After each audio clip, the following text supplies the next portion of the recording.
Hello everyone. ನಮಸ್ಕಾರ. ನನ್ನ ಹೆಸರು ವಿಷ್ಣು. ಸೊ ಇವತ್ತಿನ ಈ ಒಂದು ವಿಡಿಯೋದಲ್ಲಿ ರೀಸೆಂಟ್ ಆಗಿ ಕರ್ನಾಟಕ ಸರ್ಕಾರ ನಡೆಸ್ತಾ ಇದ್ದ ಚಲೋ ದಿಲ್ಲಿ ಪ್ರೊಟೆಸ್ಟ್ ಇದ್ರ ಬಗ್ಗೆ ಸ್ವಲ್ಪ ಮಾಹಿತಿನ ತಿಳ್ಕೊಳ್ಳೋಣ. ಸೊ ಈ ಒಂದು ವಿಡಿಯೋ ಯಾವ ರೀತಿ ಸಾಗುತ್ತೆ ಅನ್ನೋದನ್ನ ನೋಡೋದಾದ್ರೆ, ಮೊದಲು ಚಲೋ ದಿಲ್ಲಿ ಪ್ರೊಟೆಸ್ಟ್ ಅಂದ್ರೆ ಏನು, ಓಕೆ, ವಾಟ್ ಅಂಡ್ ವೈ ಬಗ್ಗೆ ತಿಳ್ಕೊಳ್ಳೋಣ. ಅಂದ್ರೆ ಏನು ಮತ್ತೆ ಯಾವ ಕಾರಣಕ್ಕೆ ಈ ಚಲೋ ದಿಲ್ಲಿ ಒಂದು ಪ್ರೊಟೆಸ್ಟ್ ಅನ್ನ ಮಾಡ್ತಾ ಇದ್ದಾರೆ, ಅದೇ ರೀತಿ ಯಾವ ಕಾರಣಕ್ಕೆ ಇದನ್ನ ಸ್ಟಡಿ ಮಾಡಬೇಕು, ಯಾವ ಒಂದು ಸಿಲೆಬಸ್ ಅಲ್ಲಿ ಇದು ಮೆನ್ಷನ್ ಆಗುತ್ತೆ ಅಥವಾ ಯಾವ ಒಂದು ಪಾರ್ಟ್ ಅಲ್ಲಿ ಇದನ್ನ ಕೇಳ್ತಾರೆ ಅಂತ ಈ ಒಂದು ಚಲೋ ದಿಲ್ಲಿ ಪ್ರೊಟೆಸ್ಟ್ ಅನ್ನ ನಿಮ್ಗೆ ಎಕ್ಸ್ಪ್ಲೈನ್ ಮಾಡೋದಕ್ಕೆ ಮೊದಲು ಒಂದು ಅನಾಲಜಿನ ಹೇಳ್ತೀನಿ. ಅದ ನಂತರ ಅದನ್ನ ಮೇನ್ ಇಶ್ಯೂಗೆ ನಿಮ್ಗೆ ಕನೆಕ್ಟ್ ಮಾಡ್ತೀನಿ. ಸೊ ಅಂಡರ್ಲೈಂಗ್ ಇಶ್ಯೂ ಏನಿದೆ, ಇದಕ್ಕೆ ರಿಲೇಟೆಡ್ ಆಗಿ ಫೈನಾನ್ಸ್ ಕಮಿಷನ್ ಬರುತ್ತೆ, ಅದ್ರ ಬಗ್ಗೆ ತಿಳ್ಕೊಳ್ಳೋಣ. ಅದಾದ್ಮೇಲೆ issues associated with finance commission and way forward ಇದ್ರ ಬಗ್ಗೆ ತಿಳ್ಕೊಳ್ಳೋಣ. Okay, let's get started. So recent ಆಗಿ ಸರ್ ಕರ್ನಾಟಕ ಸರ್ಕಾರದವರು ಈ ಒಂದು ಇಮೇಜಸ್ ಅನ್ನ ನಾನು ನಿಮ್ಗೆ ತೋರಿಸ್ತಾ ಇದ್ದೀನಿ, ಇದನ್ನ ಟ್ವಿಟರ್ ಅಫಿಷಿಯಲ್ ಹ್ಯಾಂಡಲ್ ಇಂದ ಸಿಎಂ ಆಫ್ ಕರ್ನಾಟಕ ಅಂತ ಏನು ಟ್ವಿಟರ್ ಅಫಿಷಿಯಲ್ ಹ್ಯಾಂಡಲ್ ಏನಿದೆ ಅಲ್ಲಿಂದ ಇದನ್ನ ಪಿಕ್ ಮಾಡಿರೋದು.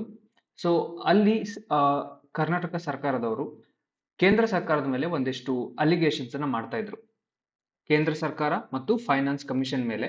FC ಅಂದ್ರೆ ಫೈನಾನ್ಸ್ ಕಮಿಷನ್, ಓಕೆ, ಹಣಕಾಸು ಆಯೋಗ.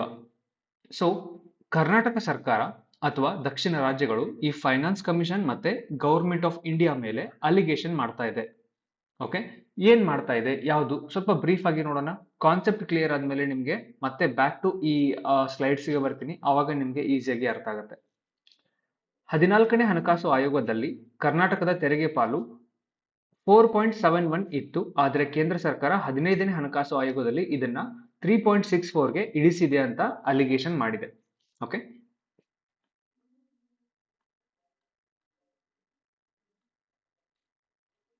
ತೆರಿಗೆ ಸಂಗ್ರಹಣೆಯಲ್ಲಿ ದೇಶದಲ್ಲಿ 2ನೇ ಸ್ಥಾನದಲ್ಲಿರುವ ಕರ್ನಾಟಕಕ್ಕೆ ಕೇವಲ 50,257 ಕೋಟಿ ರೂಪಾಯಿ ತೆರಿಗೆ ಪಾಲು ಬಂದಿದೆ. ಉತ್ತರ ಪ್ರದೇಶಕ್ಕೆ 2,80,000 ಕೋಟಿ ರೂಪಾಯಿ ಕೊಟ್ಟಿದ್ದಾರೆ. ಇದು ಅನ್ಯಾಯವಲ್ಲವೇ? ಇದನ್ನು ಕೂಡ ಏನು ಸಿಎಂ ಅವರು ಅಲಿಗೇಷನ್ ಮಾಡಿದ್ದಾರೆ. ಕರ್ನಾಟಕದಿಂದ ತೆರಿಗೆ, ಸೆಸ್, ಸುಂಕ ಮುಂತಾದವುಗಳ ರೂಪದಲ್ಲಿ ಕೇಂದ್ರ ಸರ್ಕಾರ ಸಂಗ್ರಹಿಸುತ್ತಿರುವ ಮೊತ್ತ 4 ಲಕ್ಷ ಕೋಟಿ ಇದೆ. ಅಂದ್ರೆ ಇವಾಗ ನಮ್ಮ ಕರ್ನಾಟಕದಿಂದ ಭಾರತ ಸರ್ಕಾರಕ್ಕೆ ಆದಾಯ ಎಷ್ಟು ಹೋಗ್ತಾ ಇದೆ? 4 ಲಕ್ಷ ಕೋಟಿ, 4 ಲ್ಯಾಕ್ ಕ್ರೋರ್, 4 ಲಕ್ಷ ಕೋಟಿ. ಡೈರೆಕ್ಟ್ ಟ್ಯಾಕ್ಸ್ ಆಗಿರ್ಬೋದು, ಇಂಡೈರೆಕ್ಟ್ ಟ್ಯಾಕ್ಸ್, GST ತುಂಬೋದಾಗಿರ್ಬೋದು, ಸೆಸ್ ಆಗಿರ್ಬೋದು, ಇದ್ರ ಮೂಲಕ ಕೇಂದ್ರ ಸರ್ಕಾರಕ್ಕೆ ಹೋಗ್ತಾ ಇರೋ ಆದಾಯ 4 ಲಕ್ಷ ಕೋಟಿನ ಕರ್ನಾಟಕ ಭಾರತ ಸರ್ಕಾರಕ್ಕೆ ಕೊಡ್ತಾ ಇದೆ. ಬಟ್ ಭಾರತ ಸರ್ಕಾರ ಇದರ ಪರವಾಗಿ ನಮಗೆ ವಾಪಸ್ ಕೊಡ್ತಾ ಇರೋದು ಕೇವಲ 50ರಿಂದ 53 ಸಾವಿರ ಕೋಟಿ ಅಷ್ಟೇ. ನಾವು ಕೊಡ್ತಾ ಇರೋದು 4 ಲಕ್ಷ ಕೋಟಿ ಕೊಡ್ತಾ ಇದೀವಿ, ನಮಗೆ ಸಿಗ್ತಾ ಇರೋದು ವಾಪಸ್ 50,000 ಕೋಟಿ ಸಿಗ್ತಾ ಇದೆ. ಇದು ಅನ್ಯಾಯವಲ್ವಾ ಅಂತ ಸಿಎಂ ಅವರು ಕೇಳ್ತಾ ಇದ್ದಾರೆ. ಜಿಎಸ್ಟಿ ಬಂದ ನಂತರ ಏನಾಗಿದೆ, GST ಸಂಗ್ರಹಣೆಯಲ್ಲಿ ಕರ್ನಾಟಕ ಮೊದಲನೇ ಸ್ಥಾನದಲ್ಲಿ ಇದೆ, 17%. ಓಕೆ, 17%. ಮಹಾರಾಷ್ಟ್ರ 14%, ಗುಜರಾತ್ 7%.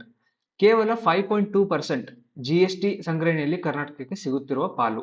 ಅಂದ್ರೆ ಕರ್ನಾಟಕ 17% GST ಸಂಗ್ರಹಣೆ ಮಾಡಿದ್ರು ಕೂಡ ನಮಗೆ ವಾಪಸ್ ಅದರಿಂದ ಸಿಗ್ತಾ ಇರೋದು 5.2% ಅಷ್ಟೇ ಸಿಗ್ತಾ ಇದೆ. Okay,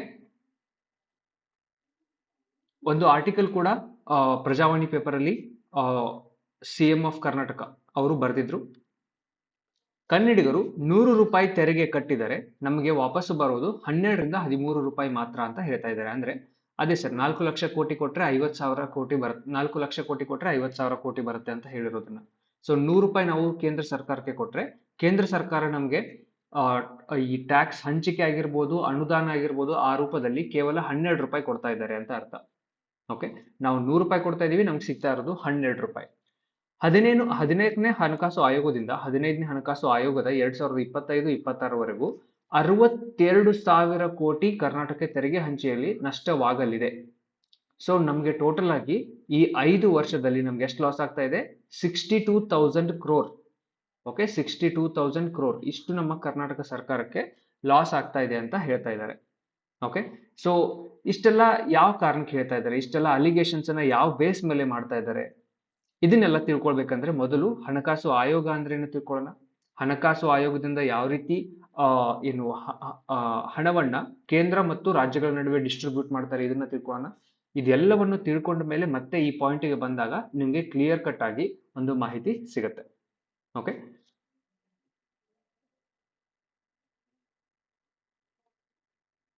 okay. ಸೊ ಇದು ಕೆ ಸಿಲೆಬಸ್ ಅಲ್ಲಿ GS1 ಪೇಪರ್ ಅಲ್ಲಿ ಸೆಕ್ಷನ್ 2 ಅಂತ ಬರುತ್ತೆ. ಅಲ್ಲಿ ಡಿಸೆಂಟ್ರಲೈಸೇಷನ್ ಅಥವಾ ಅಧಿಕಾರದ ವಿಕೇಂದ್ರೀಕರಣ ಅಂತ ಬರುತ್ತೆ. ಕೇಂದ್ರ ಮತ್ತು ರಾಜ್ಯ ಸಂಬಂಧಗಳು ಇಲ್ಲಿ ನಿಮ್ಗೆ ಅಡ್ಮಿನಿಸ್ಟ್ರೇಟಿವ್ ಆಗಿರ್ಬೋದು, ಫೈನಾನ್ಷಿಯಲ್ ಆಗಿರ್ಬೋದು, ಎಕ್ಸಿಕ್ಯೂಟಿವ್ ಆಗಿರ್ಬೋದು, ಈ ರೀತಿ ಬೇರೆ ಬೇರೆ ಸಂಬಂಧಗಳು ಬರುತ್ತೆ. ಅದರಲ್ಲಿ ಇದನ್ನ ನೋಡ್ಬೋದು. ಸೆಕ್ಷನ್ 3 ದಲ್ಲಿ ಅದೇ ರೀತಿ ಡಿಸೆಂಟ್ರಲೈಸೇಷನ್ ಬರುತ್ತೆ. ಅಲ್ಲಿ ರಾಜ್ಯದ ಹಣಕಾಸಿನ ಬಗ್ಗೆ ಮಾತಾಡಿದ್ದಾರೆ. ಇದು 2 ಟಾಪಿಕ್ ಅಲ್ಲಿ ಇಂಪಾರ್ಟೆಂಟ್ ಆಗುತ್ತೆ. ಸೊ KS ಅಲ್ಲಿ ನಿಮ್ಗೆ GS1 ನಲ್ಲಿ ಒಂದು 15 ಮಾರ್ಕ್ ಕ್ವಶನ್ ಬರೋ ಸಾಧ್ಯತೆ ಇರುತ್ತೆ. ಓಕೆ, ಅದೇ ರೀತಿ ನೀವು ಎಸ್ಎ ಅನ್ನ ನೋಡಿದ್ರೆ ಲಾಸ್ಟ್ ಟೈಮ್ KS ಅಲ್ಲಿ ಎಸ್ಎ ಏನ್ ಮಾಡಿದ್ರು, ಚಾಯ್ಸಸ್ ಇರಲಿಲ್ಲ ಸರ್. ಕೇವಲ 2 ಎಸ್ಎನ ಕೊಟ್ಟಿದ್ರು. ಒಂದು ನ್ಯಾಷನಲ್ ಇಂಪಾರ್ಟೆನ್ಸ್ ಅಂತ ನ್ಯೂ ಅಥವಾ ನ್ಯಾಷನಲ್ ಎಜುಕೇಶನ್ ಪಾಲಿಸಿ ಕೊಟ್ಟಿದ್ರು. ಸ್ಟೇಟ್ ಇಂಪಾರ್ಟೆನ್ಸ್ ಅಂತ ಆವಾಗ 2020ರಲ್ಲಿ ಏನು ಲ್ಯಾಂಡ್ ರಿಫಾರ್ಮ್ಸ್ ಅನ್ನ ಕೈಗೊಂಡಿದ್ರು, ಭೂ ಸುಧಾರಣೆಗಳು, ಲ್ಯಾಂಡ್ ರಿಫಾರ್ಮ್ಸ್, ಇದ್ರ ಬಗ್ಗೆ ಕ್ವಶನ್ ಅನ್ನ ಕೇಳಿದ್ರು. ಸೊ ಎಸ್ಎಗೆ ಏನಾಗುತ್ತೆ, ಒಂದು ನ್ಯಾಷನಲ್ ಇಂಪಾರ್ಟೆನ್ಸ್, ಒಂದು ಸ್ಟೇಟ್ ಇಂಪಾರ್ಟೆನ್ಸ್. ಸೊ ಇವಾಗ ಇದೇನು ತೆರಿಗೆ ಹಂಚಿಕೆ ಇಶ್ಯೂ ಏನಿದೆ, ಇದು 2ರಲ್ಲೂ ಇಂಪಾರ್ಟೆಂಟ್ ಇದೆ ಸರ್. ನ್ಯಾಷನಲ್ ಲೆವೆಲ್ ಅಲ್ಲೂ ನ್ಯೂಸ್ ಮಾಡ್ತಾ ಇದೆ, ಬಿಕಾಸ್ ದಕ್ಷಿಣ ಭಾರತಕ್ಕೆ ಲಾಸ್ ಆಗ್ತಾ ಇದೆ, ದಕ್ಷಿಣ ಭಾರತದ ರಾಜ್ಯಗಳಿಗೆ ಲಾಸ್ ಆಗ್ತಾ ಇದೆ. ಸೊ ನ್ಯಾಷನಲ್ ನ್ಯೂಸ್ ಅಲ್ಲೂ ಬರುತ್ತೆ, ಅದೇ ರೀತಿ ಸ್ಟೇಟ್ ನ್ಯೂಸ್ ಅಲ್ಲೂ ಕೂಡ ಬರುತ್ತೆ. ಓಕೆ, ಸೊ ಇದನ್ನ ಎಸ್ಎದಲ್ಲಾದ್ರೂ ಕೇಳಬಹುದು. ಇವನ್ UPSC ದಲ್ಲಿ ನಿಮಗೆ ಟ್ಯಾಕ್ಸೇಷನ್ ಚಾಪ್ಟರ್ ಅಲ್ಲಿ ಬರುತ್ತೆ, ಫೈನಾನ್ಸ್ ಕಮಿಷನ್ ಅನ್ನೋ ಒಂದು ಚಾಪ್ಟರ್ ಅಲ್ಲಿ ಕೂಡ ಇದು ನಿಮಗೆ ಕವರ್ ಆಗುತ್ತೆ. ಓಕೆ, ಇದು ಸಿಲೆಬಸ್ ಪಾಯಿಂಟ್ ಆಫ್ ವ್ಯೂ ಅಲ್ಲಿ ನೋಡೋದಾದ್ರೆ. ಸೊ ಮೊದಲು ಒಂದು ನಿಮಗೆ ಅನಾಲಜಿನ ಕೊಡ್ತೀನಿ. ಓಕೆ, ಸೊ ಈ ಅನಾಲಜಿ ಮುಖಾಂತರ ಅರ್ಥ ಮಾಡ್ಕೊಳಕ್ಕೆ ಟ್ರೈ ಮಾಡೋಣ, ಏನೇನ್ ಆಗ್ತಾ ಇದೆ, ಏನ್ ಪ್ರಾಬ್ಲಮ್ಸ್ ಆಗುತ್ತೆ. ಓಕೆ, ಸೊ ಒಂದು ಉದಾಹರಣೆ ಹೇಳೋದಾದ್ರೆ 1947ರಲ್ಲಿ ಒಂದು ದಂಪತಿ ಇರ್ತಾರೆ ಅಂತ ಇಟ್ಕೊಳ್ಳಿ. ದಂಪತಿ ಇರ್ತಾರೆ. ಸೊ ಈ ದಂಪತಿಗಳಿಗೆ ಇಬ್ರು ಮಕ್ಕಳು ಇರ್ತಾರೆ. 1947ರಲ್ಲಿ ಅವ್ರದ್ದು ಜನನ ಆಗುತ್ತೆ. ಓಕೆ, ಒಬ್ಬನ ಹೆಸರು ಕರಣ್ ಅಂತ ಇರ್ಲಿ. ಓಕೆ, ಇನ್ನೊಬ್ಬನ ಹೆಸರು ಉಪೇಂದ್ರ ಅಂತ ಇರ್ಲಿ. ಉಪೇಂದ್ರ. ಓಕೆ, ಸೊ ದಂಪತಿಗೆ ಆದಾಯ ಬರ್ತಾ ಇರುತ್ತೆ. ದಂಪತಿಗೆ ಆದಾಯ ಬರ್ತಾ ಇರುತ್ತೆ. ಸೊ ಈ ಆದಾಯವನ್ನ ನಾವೇನ್ ಹೇಳ್ಬೋದು, ಸಂಪನ್ಮೂಲ ಅಂತ ಹೇಳ್ಬೋದು. ಸಂಪನ್ಮೂಲ. ಸಂಪನ್ಮೂಲ ಅಥವಾ ರಿಸೋರ್ಸಸ್ ಅಂದ್ರೆ ಏನಾಗುತ್ತೆ, ಎನಿಥಿಂಗ್ ವಿಚ್ ಹ್ಯಾಸ್ ಯುಟಿಲಿಟಿ. ಯಾವುದೇ ಒಂದು ವಸ್ತು ಉಪಯೋಗವನ್ನು ಹೊಂದಿದ್ರೆ ಅದನ್ನ ನಾವು ಸಂಪನ್ಮೂಲ ಅಂತ ಹೇಳ್ತೀವಿ. ಉದಾಹರಣೆಗೆ ಲ್ಯಾಪ್ಟಾಪ್ ಆಗಿರ್ಬೋದು, ಬಳಕೆ ಮಾಡ್ತೀವಿ, ಅದನ್ನ ಸಂಪನ್ಮೂಲ. ಕೋಲ್ ಆಗಿರ್ಬೋದು, ಪೆಟ್ರೋಲ್ ಆಗಿರ್ಬೋದು, ಸನ್ಲೈಟ್ ಆಗಿರ್ಬೋದು. ಓಕೆ, ಯಾವುದೇ ಒಂದು ವಸ್ತು ಉಪಯೋಗವನ್ನು ಹೊಂದಿದ್ರೆ ಅದನ್ನ ನಾವು ಸಂಪನ್ಮೂಲ ಅಂತ ಹೇಳ್ತೀವಿ. ಮಾನವ ಸಂಪನ್ಮೂಲ. ಡಾಕ್ಟರ್ಸ್ ಅನ್ನ ನಾವು ಮಾನವ ಸಂಪನ್ಮೂಲ ಅಂತ ಹೇಳ್ತೀವಿ. ಡಾಕ್ಟರ್ ಇಂದ ನಮಗೆ ಉಪಯೋಗ ಇದೆ, ರೋಗಗಳು ಬಂದ್ರೆ ನಮ್ಮನ್ನ ಅವರು ಕ್ಯೂರ್ ಮಾಡ್ತಾರೆ, ಸಂಪನ್ಮೂಲ. ಓಕೆ, ಸೊ ಈ ಆದಾಯ ಬರ್ತಾ ಇರುತ್ತೆ. ಈ ಆದಾಯವನ್ನ ಏನ್ ಮಾಡ್ತಾ ಇರ್ತಾರೆ ಅವರು, ಈ ಇಬ್ಬರು ಮಕ್ಕಳ ಮೇಲೆ ಖರ್ಚು ಮಾಡ್ತಾ ಇರ್ತಾರೆ. ಸೊ ಇವಾಗ ಏನಾಗುತ್ತೆ, ಕರಣ್ ಅನ್ನೋ ಮೊದಲನೇ ಹುಡುಗ ಏನಿರ್ತಾನೆ, ಇವನು ಬಹಳ ಟ್ಯಾಲೆಂಟೆಡ್ ಇರ್ತಾನೆ. ಓಕೆ, ಸೊ ಇವನು ಸ್ಟಡೀಸ್ ಅಲ್ಲಿ ಒಳ್ಳೆ ಸ್ಕೋರ್ ಅನ್ನ ಮಾಡ್ತಾ ಇರ್ತಾನೆ. ಸೊ 90%, 95% ಈ ರೀತಿ ಸ್ಕೋರ್ ಅನ್ನ ಮಾಡ್ತಾ ಇರ್ತಾನೆ. ಸ್ಟೂಡಿಯಸ್ ಇರ್ತಾನೆ, ಹಿರಿಯರಿಗೆ ಗೌರವ ಕೊಡೋದಾಗಿರ್ಬೋದು, ಎಲ್ಲವನ್ನು ಒಳ್ಳೆ ಕ್ವಾಲಿಟೀಸ್ ಅಂತ ಹೇಳ್ಬೋದು ಸರ್. ಓಕೆ, ಎಲ್ಲ ಒಳ್ಳೆ ಕ್ವಾಲಿಟೀಸ್ ಈ ಕರಣ್ ಹತ್ರ ಇರುತ್ತೆ. ಸೊ ಉಪೇಂದ್ರ ಸ್ವಲ್ಪ ಏನಿರ್ತಾನೆ, ಚೂಟಿ ಇರ್ತಾನೆ. ಓಕೆ, ಸೊ ಸ್ಟಡೀಸ್ ಅಲ್ಲಿ ಸ್ವಲ್ಪ ವೀಕ್ ಇರ್ತಾನೆ. 55%, 60% ಈ ರೀತಿ ಸ್ಕೋರ್ ಅನ್ನ ಮಾಡ್ತಾ ಇರ್ತಾನೆ.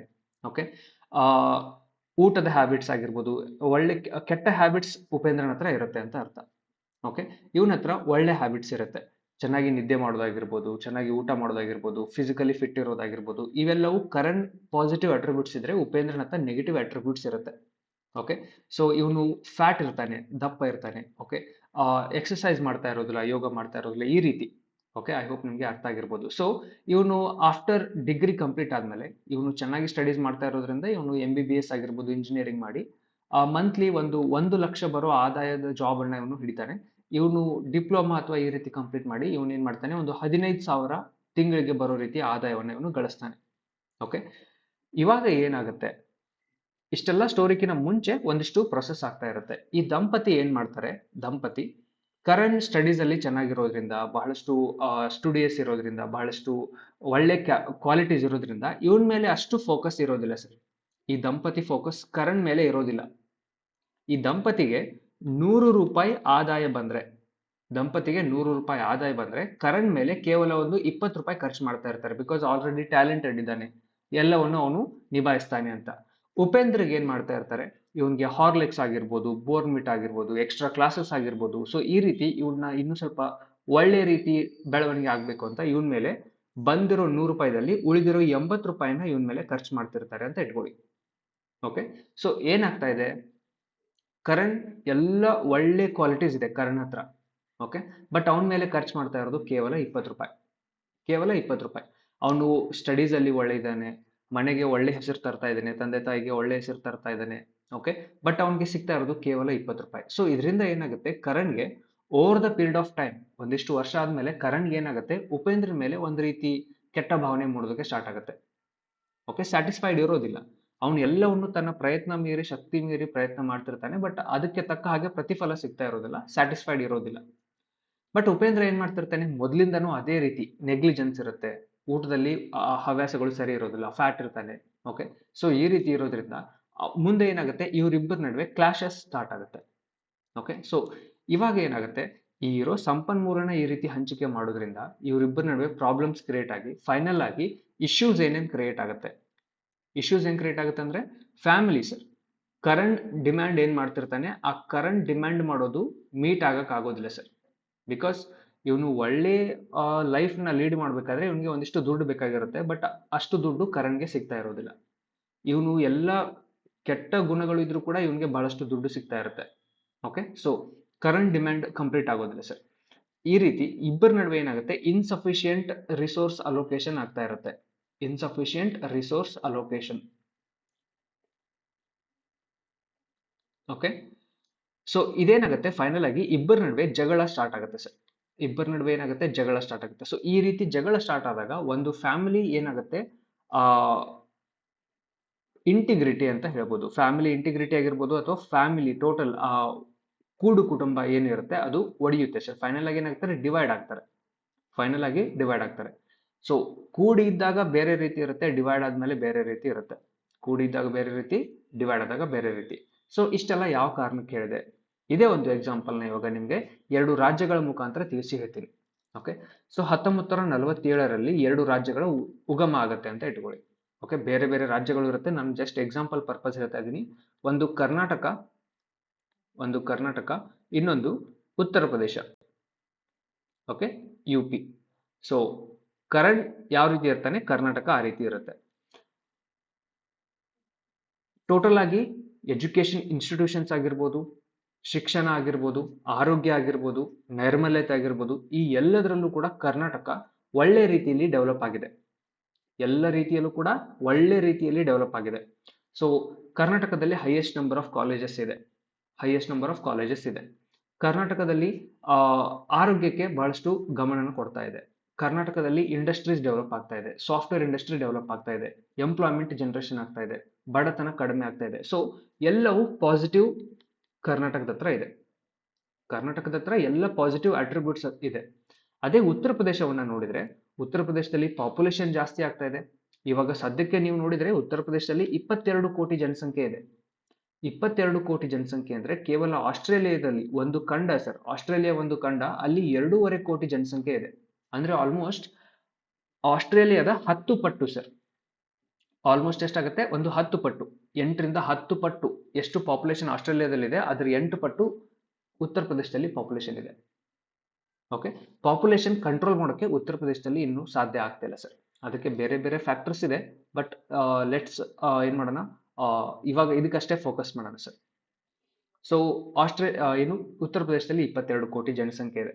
ಅದೇ ರೀತಿ ಅಲ್ಲಿ ಇಂಡಸ್ಟ್ರೀಸ್ ಇವಾಗ ಡೆವಲಪ್ ಆಗ್ತಾ ಇದೆ, ಸರ್ವಿಸಸ್ ಡೆವಲಪ್ ಆಗಿಲ್ಲ ಸರ್ ಇನ್ನೂ ಕೂಡ. ಅಲ್ಲಿ ನಿಮ್ಗೆ ನೋಡಿದ್ರೆ ನೋಯ್ಡಾ ಆ ರೀಜನ್ ಅಲ್ಲಿ ಸರ್ವಿಸ್ ಡೆವಲಪ್ ಆಗಿದೆ, ಬೇರೆ ರೀಜನ್ ಅಲ್ಲಿ ಇನ್ನೂ ಡೆವಲಪ್ ಆಗಿಲ್ಲ. ಓಕೆ, ಸೊ ಆ ದೇಶದಲ್ಲಿ GDP ಎಷ್ಟಿದೆ, ಆ ಉತ್ತರ ಪ್ರದೇಶದ GDP ನ ನೋಡೋದಾದ್ರೆ 24 ಲಕ್ಷ ಕೋಟಿ ಇದೆ. 24 ಲಕ್ಷ ಕೋಟಿ. ತಲಾ ಆದಾಯ ಎಷ್ಟಿದೆ ಅಂದ್ರೆ 1 ಲಕ್ಷ ಬರುತ್ತೆ. 1 ಲಕ್ಷ ಬರುತ್ತೆ. ಸೊ ಅದೇ ನೀವು ಕರ್ನಾಟಕದ ಕನ್ಸಿಡರ್ ಮಾಡಿದ್ರೆ, ಕರ್ನಾಟಕದ ಪಾಪ್ಯುಲೇಷನ್ ಎಷ್ಟಿದೆ ಇವಾಗ, 7 ಕೋಟಿ ಇದೆ ಸರ್. ಓಕೆ, ಪ್ರೆಸೆಂಟ್ ಆಗಿ ಕರ್ನಾಟಕ ಪಾಪ್ಯುಲೇಷನ್ ಏನಿದೆ, 7 ಕೋಟಿ ಪಾಪ್ಯುಲೇಷನ್ ಇದೆ. ನಮ್ಮ ಇದು ಪಾಪ್ಯುಲೇಷನ್, ಇದನ್ನ ನೋಟ್ ಮಾಡ್ತಾ ಹೋಗಿ ಪಾಪ್ಯುಲೇಷನ್. ಅದೇ ರೀತಿ ಕರ್ನಾಟಕದ GDP ನ ನೀವು ನೋಡೋದಾದ್ರೆ,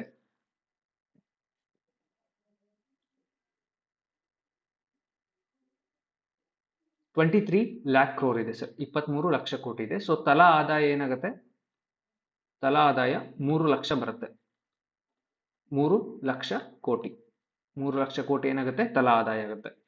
ಸೊ ಪಾಪ್ಯುಲೇಷನ್ ಕಡಿಮೆ ಇದೆ, ಪಾಪ್ಯುಲೇಷನ್ ಅನ್ನ ಕಂಟ್ರೋಲ್ ಮಾಡಿದೆ ಕರ್ನಾಟಕ. ಅದೇ ರೀತಿ ಜಿ ಡಿ ಪಿ ಏನಿದೆ, ಕರ್ನಾಟಕದ ಜಿ ಡಿ ಪಿ 23 ಲಕ್ಷ ಇದೆ ಸರ್, 23 ಲಕ್ಷ ಇದೆ, ಲಕ್ಷ ಕೋಟಿ. ಅದೇ ರೀತಿ ತಲಾ ಆದಾಯ 3 ಲಕ್ಷ ಕೋಟಿ ಬರುತ್ತೆ. ತಲಾ ಆದಾಯ ಅಂದ್ರೆ ಏನು, ತಲಾ ಆದಾಯ ಅಂದ್ರೆ simple sir, G D P ಎಷ್ಟಿರುತ್ತೆ, G D P divided by ಆ ವರ್ಷದ ಪಾಪ್ಯುಲೇಷನ್ ಅನ್ನ ಮಾಡ್ತಾರೆ. ಓಕೆ, ನಮ್ಮ ಕರ್ನಾಟಕದ ಜಿ ಡಿ ಪಿ ಎಷ್ಟಿದೆ, 23 ಲಕ್ಷ ಇದೆ, ಪಾಪ್ಯುಲೇಷನ್ ಎಷ್ಟಿದೆ, 7 ಕೋಟಿ ಇದೆ. ಸೊ ಆಲ್ಮೋಸ್ಟ್ ಏನಾಗುತ್ತೆ, 7 ಮೂರ್ಲೆ 21. ಸೊ 3 ಲಕ್ಷ ಕೋಟಿ ಏನಾಗುತ್ತೆ, ತಲಾ ಆದಾಯ ಆಗುತ್ತೆ. ಅಂದ್ರೆ ಒಬ್ಬ ವ್ಯಕ್ತಿ ಒಂದು ವರ್ಷಕ್ಕೆ 3 ಲಕ್ಷವನ್ನ ಆದಾಯ ಗಳಿಸ್ತಾನೆ. ಕರ್ನಾಟಕದಲ್ಲಿ ಇರೋ ಪ್ರತಿಯೊಬ್ಬ ವ್ಯಕ್ತಿ ಒಂದು ವರ್ಷಕ್ಕೆ 3 ಲಕ್ಷ ಆದಾಯನ ಗಳಿಸ್ತಾನೆ ಅಂತ ಅರ್ಥ. ರಿಯಾಲಿಟಿದಲ್ಲಿ ಆ ರೀತಿ ಇರೋದಿಲ್ಲ, ಬಟ್ ಇದು ಅವರೇಜ್ ಫಿಗರ್ಸ್ ನ ಹೇಳ್ತಾ ಇರುತ್ತೆ. ಅದೇ ನೀವು ಉತ್ತರ ಪ್ರದೇಶವನ್ನ ನೋಡಿದ್ರೆ, ಉತ್ತರ ಪ್ರದೇಶದಲ್ಲಿ ಜಿ ಡಿ ಪಿ ಎಷ್ಟಿದೆ, 24 ಲಕ್ಷ ಕೋಟಿ ಇದೆ, ಪಾಪ್ಯುಲೇಷನ್ ಎಷ್ಟಿದೆ, 22 ಕೋಟಿ ಇದೆ. ಸೊ ಅಂದ್ರೆ ಅಲ್ಲಿ ತಲಾ ಆದಾಯ 1 ಲಕ್ಷ ಕೋಟಿಗೆ ಬರುತ್ತೆ, ಸುಮಾರು 1 ಲಕ್ಷ ಕೋಟಿ. ಅಂದ್ರೆ ಉತ್ತರ ಪ್ರದೇಶದಲ್ಲಿ ಪ್ರತಿಯೊಬ್ಬ ವ್ಯಕ್ತಿ ಒಂದು ವರ್ಷಕ್ಕೆ 1 ಲಕ್ಷ ಆದಾಯವನ್ನ ಪಡಿತಾನೆ ಅಂತ ಅರ್ಥ. ಸೊ ಇಬ್ರು ವ್ಯಕ್ತಿನ ಕನ್ಸಿಡರ್ ಮಾಡಿ, ಉತ್ತರ ಪ್ರದೇಶದಲ್ಲಿ ಒಬ್ಬ ವ್ಯಕ್ತಿನ, ಕರ್ನಾಟಕದಲ್ಲಿ ಒಬ್ಬ ವ್ಯಕ್ತಿನ. ಸೊ 1 ಲಕ್ಷದಲ್ಲಿ ಜೀವನ ಮಾಡುವುದು ಕಷ್ಟ ಇದೆ, 3 ಲಕ್ಷದಲ್ಲಿ ಒಂದು ಸರಳವಾದ ಜೀವನವನ್ನ ಮಾಡುವಷ್ಟು ಕೆಪಾಸಿಟಿ ಇರುತ್ತೆ, 3 ಲಕ್ಷ ರೂಪಾಯಿ ಆದಾಯ ಬರ್ತಾ ಇದ್ರೆ. ಅಂದ್ರೆ ಕರ್ನಾಟಕದಲ್ಲಿ ಬಡ ಜನರು ಕಡಿಮೆ ಇದ್ದಾರೆ, ಬಡತನ ಕಡಿಮೆ ಇದೆ, ಎಲ್ಲ ಚೆನ್ನಾಗಿ ನಡೀತಾ ಇದೆ ಅಂತ ಅರ್ಥ. ಸೊ ತಲಾ ಆದಾಯ ಒಂದು ಪ್ಯಾರಾಮೀಟರ್ ಆಗಿ ನಾವು ಕನ್ಸಿಡರ್ ಮಾಡೋದಾದ್ರೆ, ತಲಾ ಆದಾಯದಿಂದ ಯಾವ ಒಂದು ರಾಜ್ಯ ಎಷ್ಟು ಮುಂದುವರೆದಿದೆ ಅನ್ನೋದು ನಮ್ಗೆ ಅರ್ಥ ಆಗುತ್ತೆ. ಓಕೆ, ಸೊ ಇದು ತಲಾ ಆದಾಯ. ನಮ್ಮ ಕರ್ನಾಟಕದ ತಲಾ ಆದಾಯ 3 ಲಕ್ಷ ಕೋಟಿ ಇದೆ. Okay, G D P 24 lakh ಇದೆ. ಉತ್ತರ ಪ್ರದೇಶ ಅಷ್ಟು ದೊಡ್ಡ ಪ್ರದೇಶ ಇದ್ರೂ ಕೂಡ, ಅಷ್ಟು ದೊಡ್ಡ ಏರಿಯಾ ಇದ್ರೂ ಕೂಡ 24 ಲಕ್ಷ ಕೋಟಿ ಅದರ ಆದಾಯ ಇದ್ರೆ, ನಮ್ದು ಕರ್ನಾಟಕ ಸಣ್ಣ ಏರಿಯಾ ಇದೆ ಕಂಪ್ಯಾರಿಟಿವ್ಲಿ, ಬಟ್ ನಮ್ದು ಕೂಡ ಅಷ್ಟೇ ಜಿ ಡಿ ಪಿ ಬರ್ತಾ ಇದೆ. ಓಕೆ, ಸೊ ಇವಾಗ ಇನ್ನೊಂದು ಇಂಪಾರ್ಟೆಂಟ್ ಫ್ಯಾಕ್ಟರ್ ಬರುತ್ತೆ.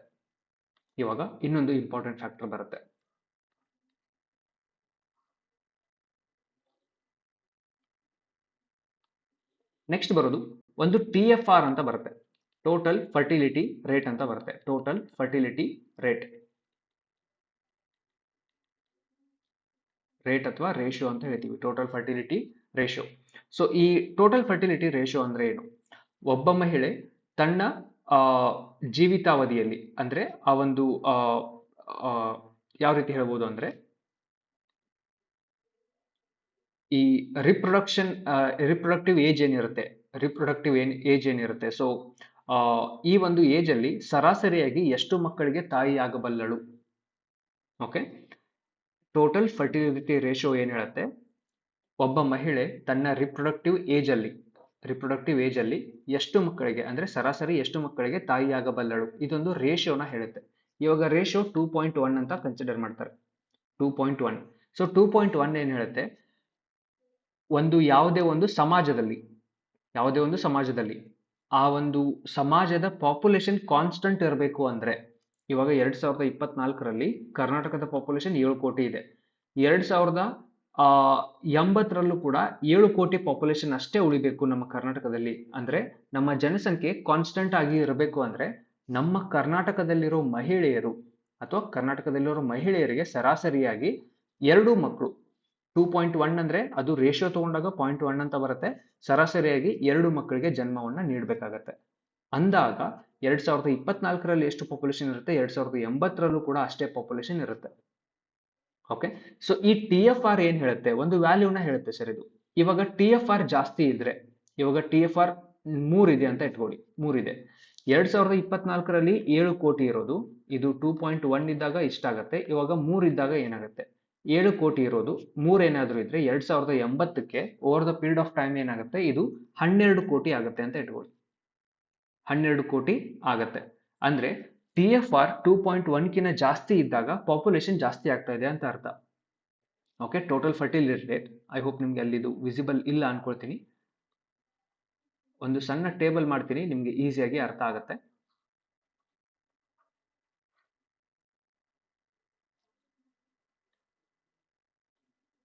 ಸೊ ಇದು ಟಿ ಎಫ್ ಆರ್ ಹೇಳುತ್ತೆ, ಇದು 2020 ಅಂತ ಇಟ್ಕೊಳ್ಳೋಣ, ಇನ್ನೊಂದು 2080 ಅಂತ ಇಟ್ಕೊಳ್ಳೋಣ. ಟಿ ಎಫ್ ಆರ್ 2.1 ಇದ್ರೆ 7 ಕೋಟಿ ಇರೋ ಪಾಪ್ಯುಲೇಷನ್ 7 ಕೋಟಿನೇ ಉಳಿಯುತ್ತೆ, TFR ಏನಾದರೂ 3 ಇದ್ರೆ 7 ಕೋಟಿ ಇರೋ ಪಾಪ್ಯುಲೇಷನ್ ಏನಾಗುತ್ತೆ 12 ಕೋಟಿ ಆಗುತ್ತೆ. TFR 2.1 ಗಿನ ಕಡಿಮೆ ಇದ್ರೆ ಇವಾಗ 1.5 ನ ತಗೊಳ್ಳೋಣ. TFR 1.5 ಇದ್ರೆ 7 ಕೋಟಿ ಇರೋ ಜನಸಂಖ್ಯೆ 2080ರಲ್ಲಿ ಬರುವವರೆಗೂ 5 ಕೋಟಿ ಆಗಿರುತ್ತೆ. ಅಂದ್ರೆ ಟೋಟಲ್ ಫರ್ಟಿಲಿಟಿ ರೇಟ್ ಯಾವ ರೀತಿ ಕಡಿಮೆ ಆಗುತ್ತೆ, ಪಾಪ್ಯುಲೇಷನ್ ಕಡಿಮೆ ಆಗುತ್ತೆ. ಟೋಟಲ್ ಫರ್ಟಿಲಿಟಿ ರೇಟ್ ಏನಾದರೂ ಇನ್ಕ್ರೀಸ್ ಇದ್ರೆ, ಜಾಸ್ತಿ ಇದ್ರೆ ಆ ಪಾಪ್ಯುಲೇಷನ್ ಕೂಡ ಜಾಸ್ತಿ ಆಗುತ್ತೆ. ಇದು over the period of time ಆಗುತ್ತೆ ಸರ್. ಓಕೆ, ಒಂದಿಷ್ಟು ವರ್ಷಗಳಲ್ಲಿ over the period of time ಇದು ಆಗುತ್ತೆ. ಸೊ TFR ಕಡಿಮೆ ಇದ್ರೆ ಆ ಜನಸಂಖ್ಯೆ ಕಡಿಮೆ ಆಗ್ತಾ ಇದೆ ಅಂತ ಅರ್ಥ. TFR 2.1 ಅನ್ನ ಮೇಂಟೈನ್ ಮಾಡಬೇಕು ಅಂತ ಹೇಳ್ತಾರೆ. ಯಾವಾಗಲೂ TFR 2.1 ಅನ್ನ ಮೇಂಟೈನ್ ಮಾಡಬೇಕು ಅಂದ್ರೆ ಜನಸಂಖ್ಯೆ ಕಾನ್ಸ್ಟೆಂಟ್ ಇರುತ್ತೆ ಅಂತ ಅರ್ಥ. ಓಕೆ, ಸೊ ಕರ್ನಾಟಕದ TFR ಏನಿದೆ, ಓಕೆ, 1.7 ಇದೆ ಸರ್. ಅಂದ್ರೆ 2.1 ಗಿನ ಕಡಿಮೆ ಇದೆ. ನಮ್ಮ ಕರ್ನಾಟಕದಲ್ಲಿ TFR ಏನಿದೆ 1.7 ಇದೆ.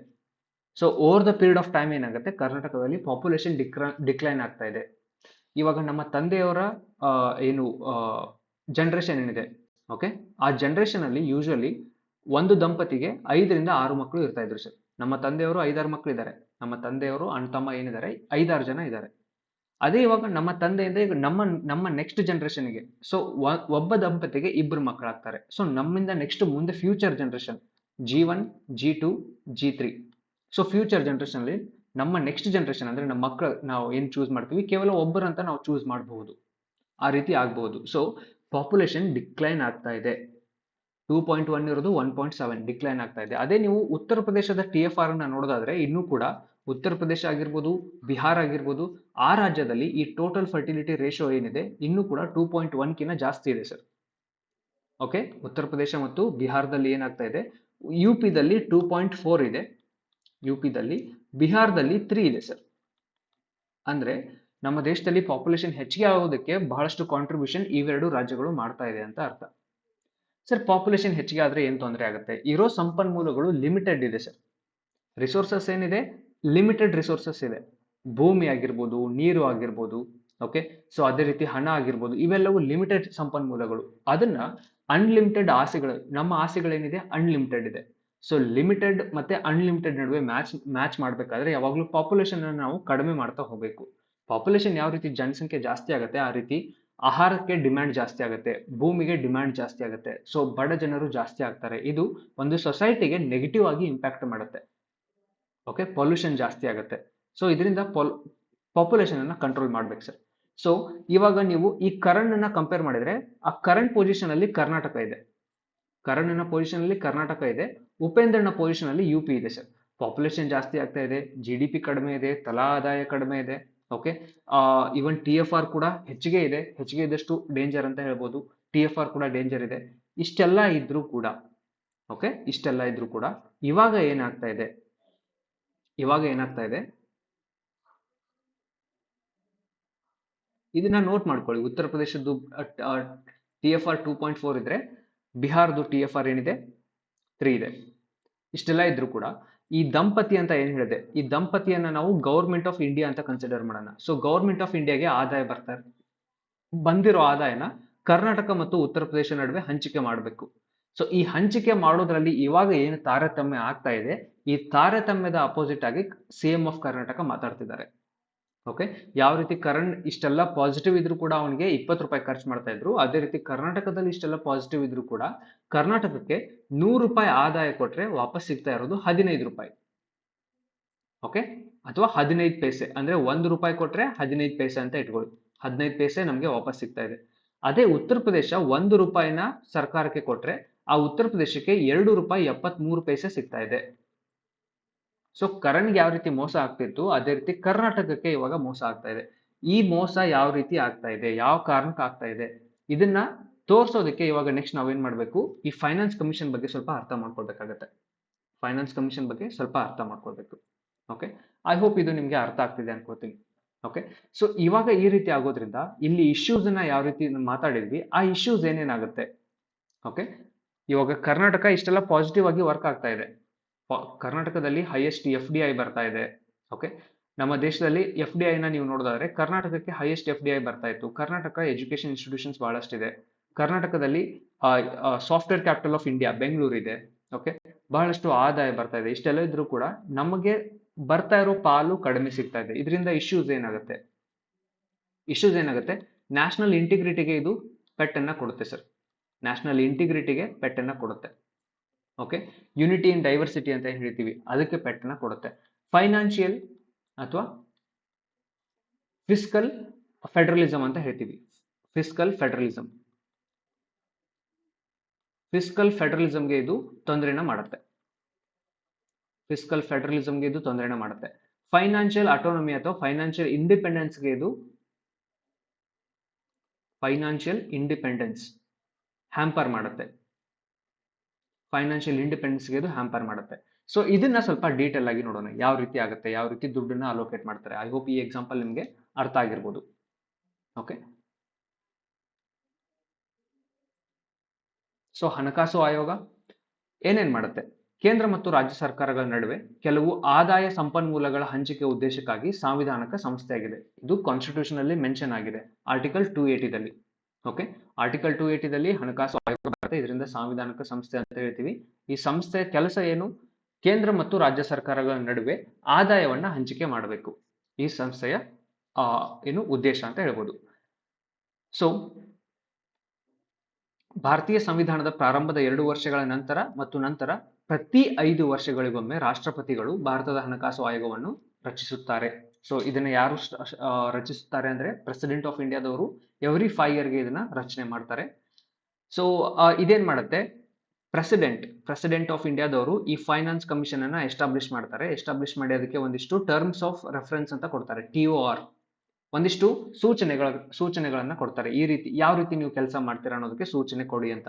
ಸೊ ಅವ್ರೇನ್ ಮಾಡ್ತಾರೆ, ವಾಪಸ್ ಪ್ರೆಸಿಡೆಂಟ್ಗೆ ತಮ್ಮ ಶಿಫಾರಸುಗಳನ್ನ ಕಳಿಸ್ತಾರೆ. ಫೈನಾನ್ಸ್ ಕಮಿಷನ್ ಏನ್ ಮಾಡುತ್ತೆ, ವಾಪಸ್ ಪ್ರೆಸಿಡೆಂಟ್ಗೆ ತಮ್ಮ ಶಿಫಾರಸುಗಳನ್ನ ಕಳಿಸುತ್ತೆ. ಇವುಗಳಿಗೆ ಸಂಬಂಧಿಸಿದಂತೆ ರಾಷ್ಟ್ರಪತಿಗಳಿಗೆ ಶಿಫಾರಸುಗಳನ್ನು ಮಾಡುವುದು ಆಯೋಗದ ಕರ್ತವ್ಯವಾಗಿರುತ್ತದೆ. ಸೊ ಒಕ್ಕೂಟ ಮತ್ತು ರಾಜ್ಯಗಳ ನಡುವೆ ಹಂಚಿಕೆ ಮಾಡಬೇಕಾದ ತೆರಿಗೆಗಳ ನಿವ್ವಳ ಆದಾಯ ಹಂಚಿಕೆ ಮತ್ತು ಅಂತಹ ಆದಾಯದ ಆಯಾ ಷೇರುಗಳ ರಾಜ್ಯಗಳ ನಡುವಿನ ಹಂಚಿಕೆಯನ್ನು ಇದು ಹೇಳುತ್ತೆ. ಉತ್ತಮ ಹಣಕಾಸಿನ ಹಿತಾಸಕ್ತಿಗಾಗಿ ಅಧ್ಯಕ್ಷರು ಆಯೋಗಕ್ಕೆ ಉಲ್ಲೇಖಿಸಿದ ಇತರ ವಿಷಯಗಳ ಬಗ್ಗೆ ಇದು ಮಾತಾಡುತ್ತೆ. ಓಕೆ, ಸೊ ಇದರಲ್ಲಿ ಟೋಟಲ್ ಆಗಿ ಏನ್ ಮಾಡ್ತಾರೆ, ಆಯೋಗದ ಮುಖ್ಯಸ್ಥರು ಮತ್ತು ಚಟುವಟಿಕೆಗಳ ಅಧ್ಯಕ್ಷ ವಹಿಸುತ್ತಾರೆ. ಮುಖ್ಯಸ್ಥರು ಏನ್ ಮಾಡ್ತಾರೆ, ಇವರು ಚಟುವಟಿಕೆಗಳ ಅಧ್ಯಕ್ಷತೆ ವಹಿಸ್ತಾರೆ. ಇವಾಗ ರೀಸೆಂಟ್ ಆಗಿ 16ನೇ ಹಣಕಾಸು ಆಯೋಗ 16th ಫೈನಾನ್ಸ್ ಕಮಿಷನ್ ಸ್ಟಾರ್ಟ್ ಆಗಿದೆ. ಸೊ ಇದರದ್ದು ಅಧ್ಯಕ್ಷರು ಅರವಿಂದ್ ಪನಗರಿಯಾ ಅಂತ ಆಗಿದ್ದಾರೆ. ಓಕೆ, ಅರವಿಂದ್ ಪನಗರಿಯಾ. ಓಕೆ, ಅವರು ಸಾರ್ವಜನಿಕ ವ್ಯವಹಾರಗಳ ಅನುಭವವನ್ನು ಹೊಂದಿರಬೇಕು. ಸೊ ಅವ್ರ ಕ್ವಾಲಿಫಿಕೇಶನ್ ಏನಿರುತ್ತೆ, ಸಾರ್ವಜನಿಕ ವ್ಯವಹಾರಗಳ ಅನುಭವವನ್ನು ಹೊಂದಿರಬೇಕು. 4 ಸದಸ್ಯರಿರ್ತಾರೆ. ಸೊ ಅದನ್ನ ಅರ್ಹತೆ ಏನು, ಇದನ್ನೆಲ್ಲ ಸಂಸತ್ತು ಅದನ್ನ ಡಿಸೈಡ್ ಮಾಡುತ್ತೆ. ಓಕೆ, ಸೊ ಇವಾಗ ಈ ಫೈನಾನ್ಸ್ ಕಮಿಷನ್ ಏನ್ ಮಾಡುತ್ತೆ, ಆದಾಯವನ್ನ ಹಂಚಿಕೆ ಅಂತ ಹೇಳಿದೆ. ಯಾವ ರೀತಿ ಹಂಚಿಕೆ ಮಾಡುತ್ತೆ ಅದ್ರ ಬಗ್ಗೆ ಸ್ವಲ್ಪ ತಿಳ್ಕೊಳ್ಳೋಣ ಸರ್. ಓಕೆ,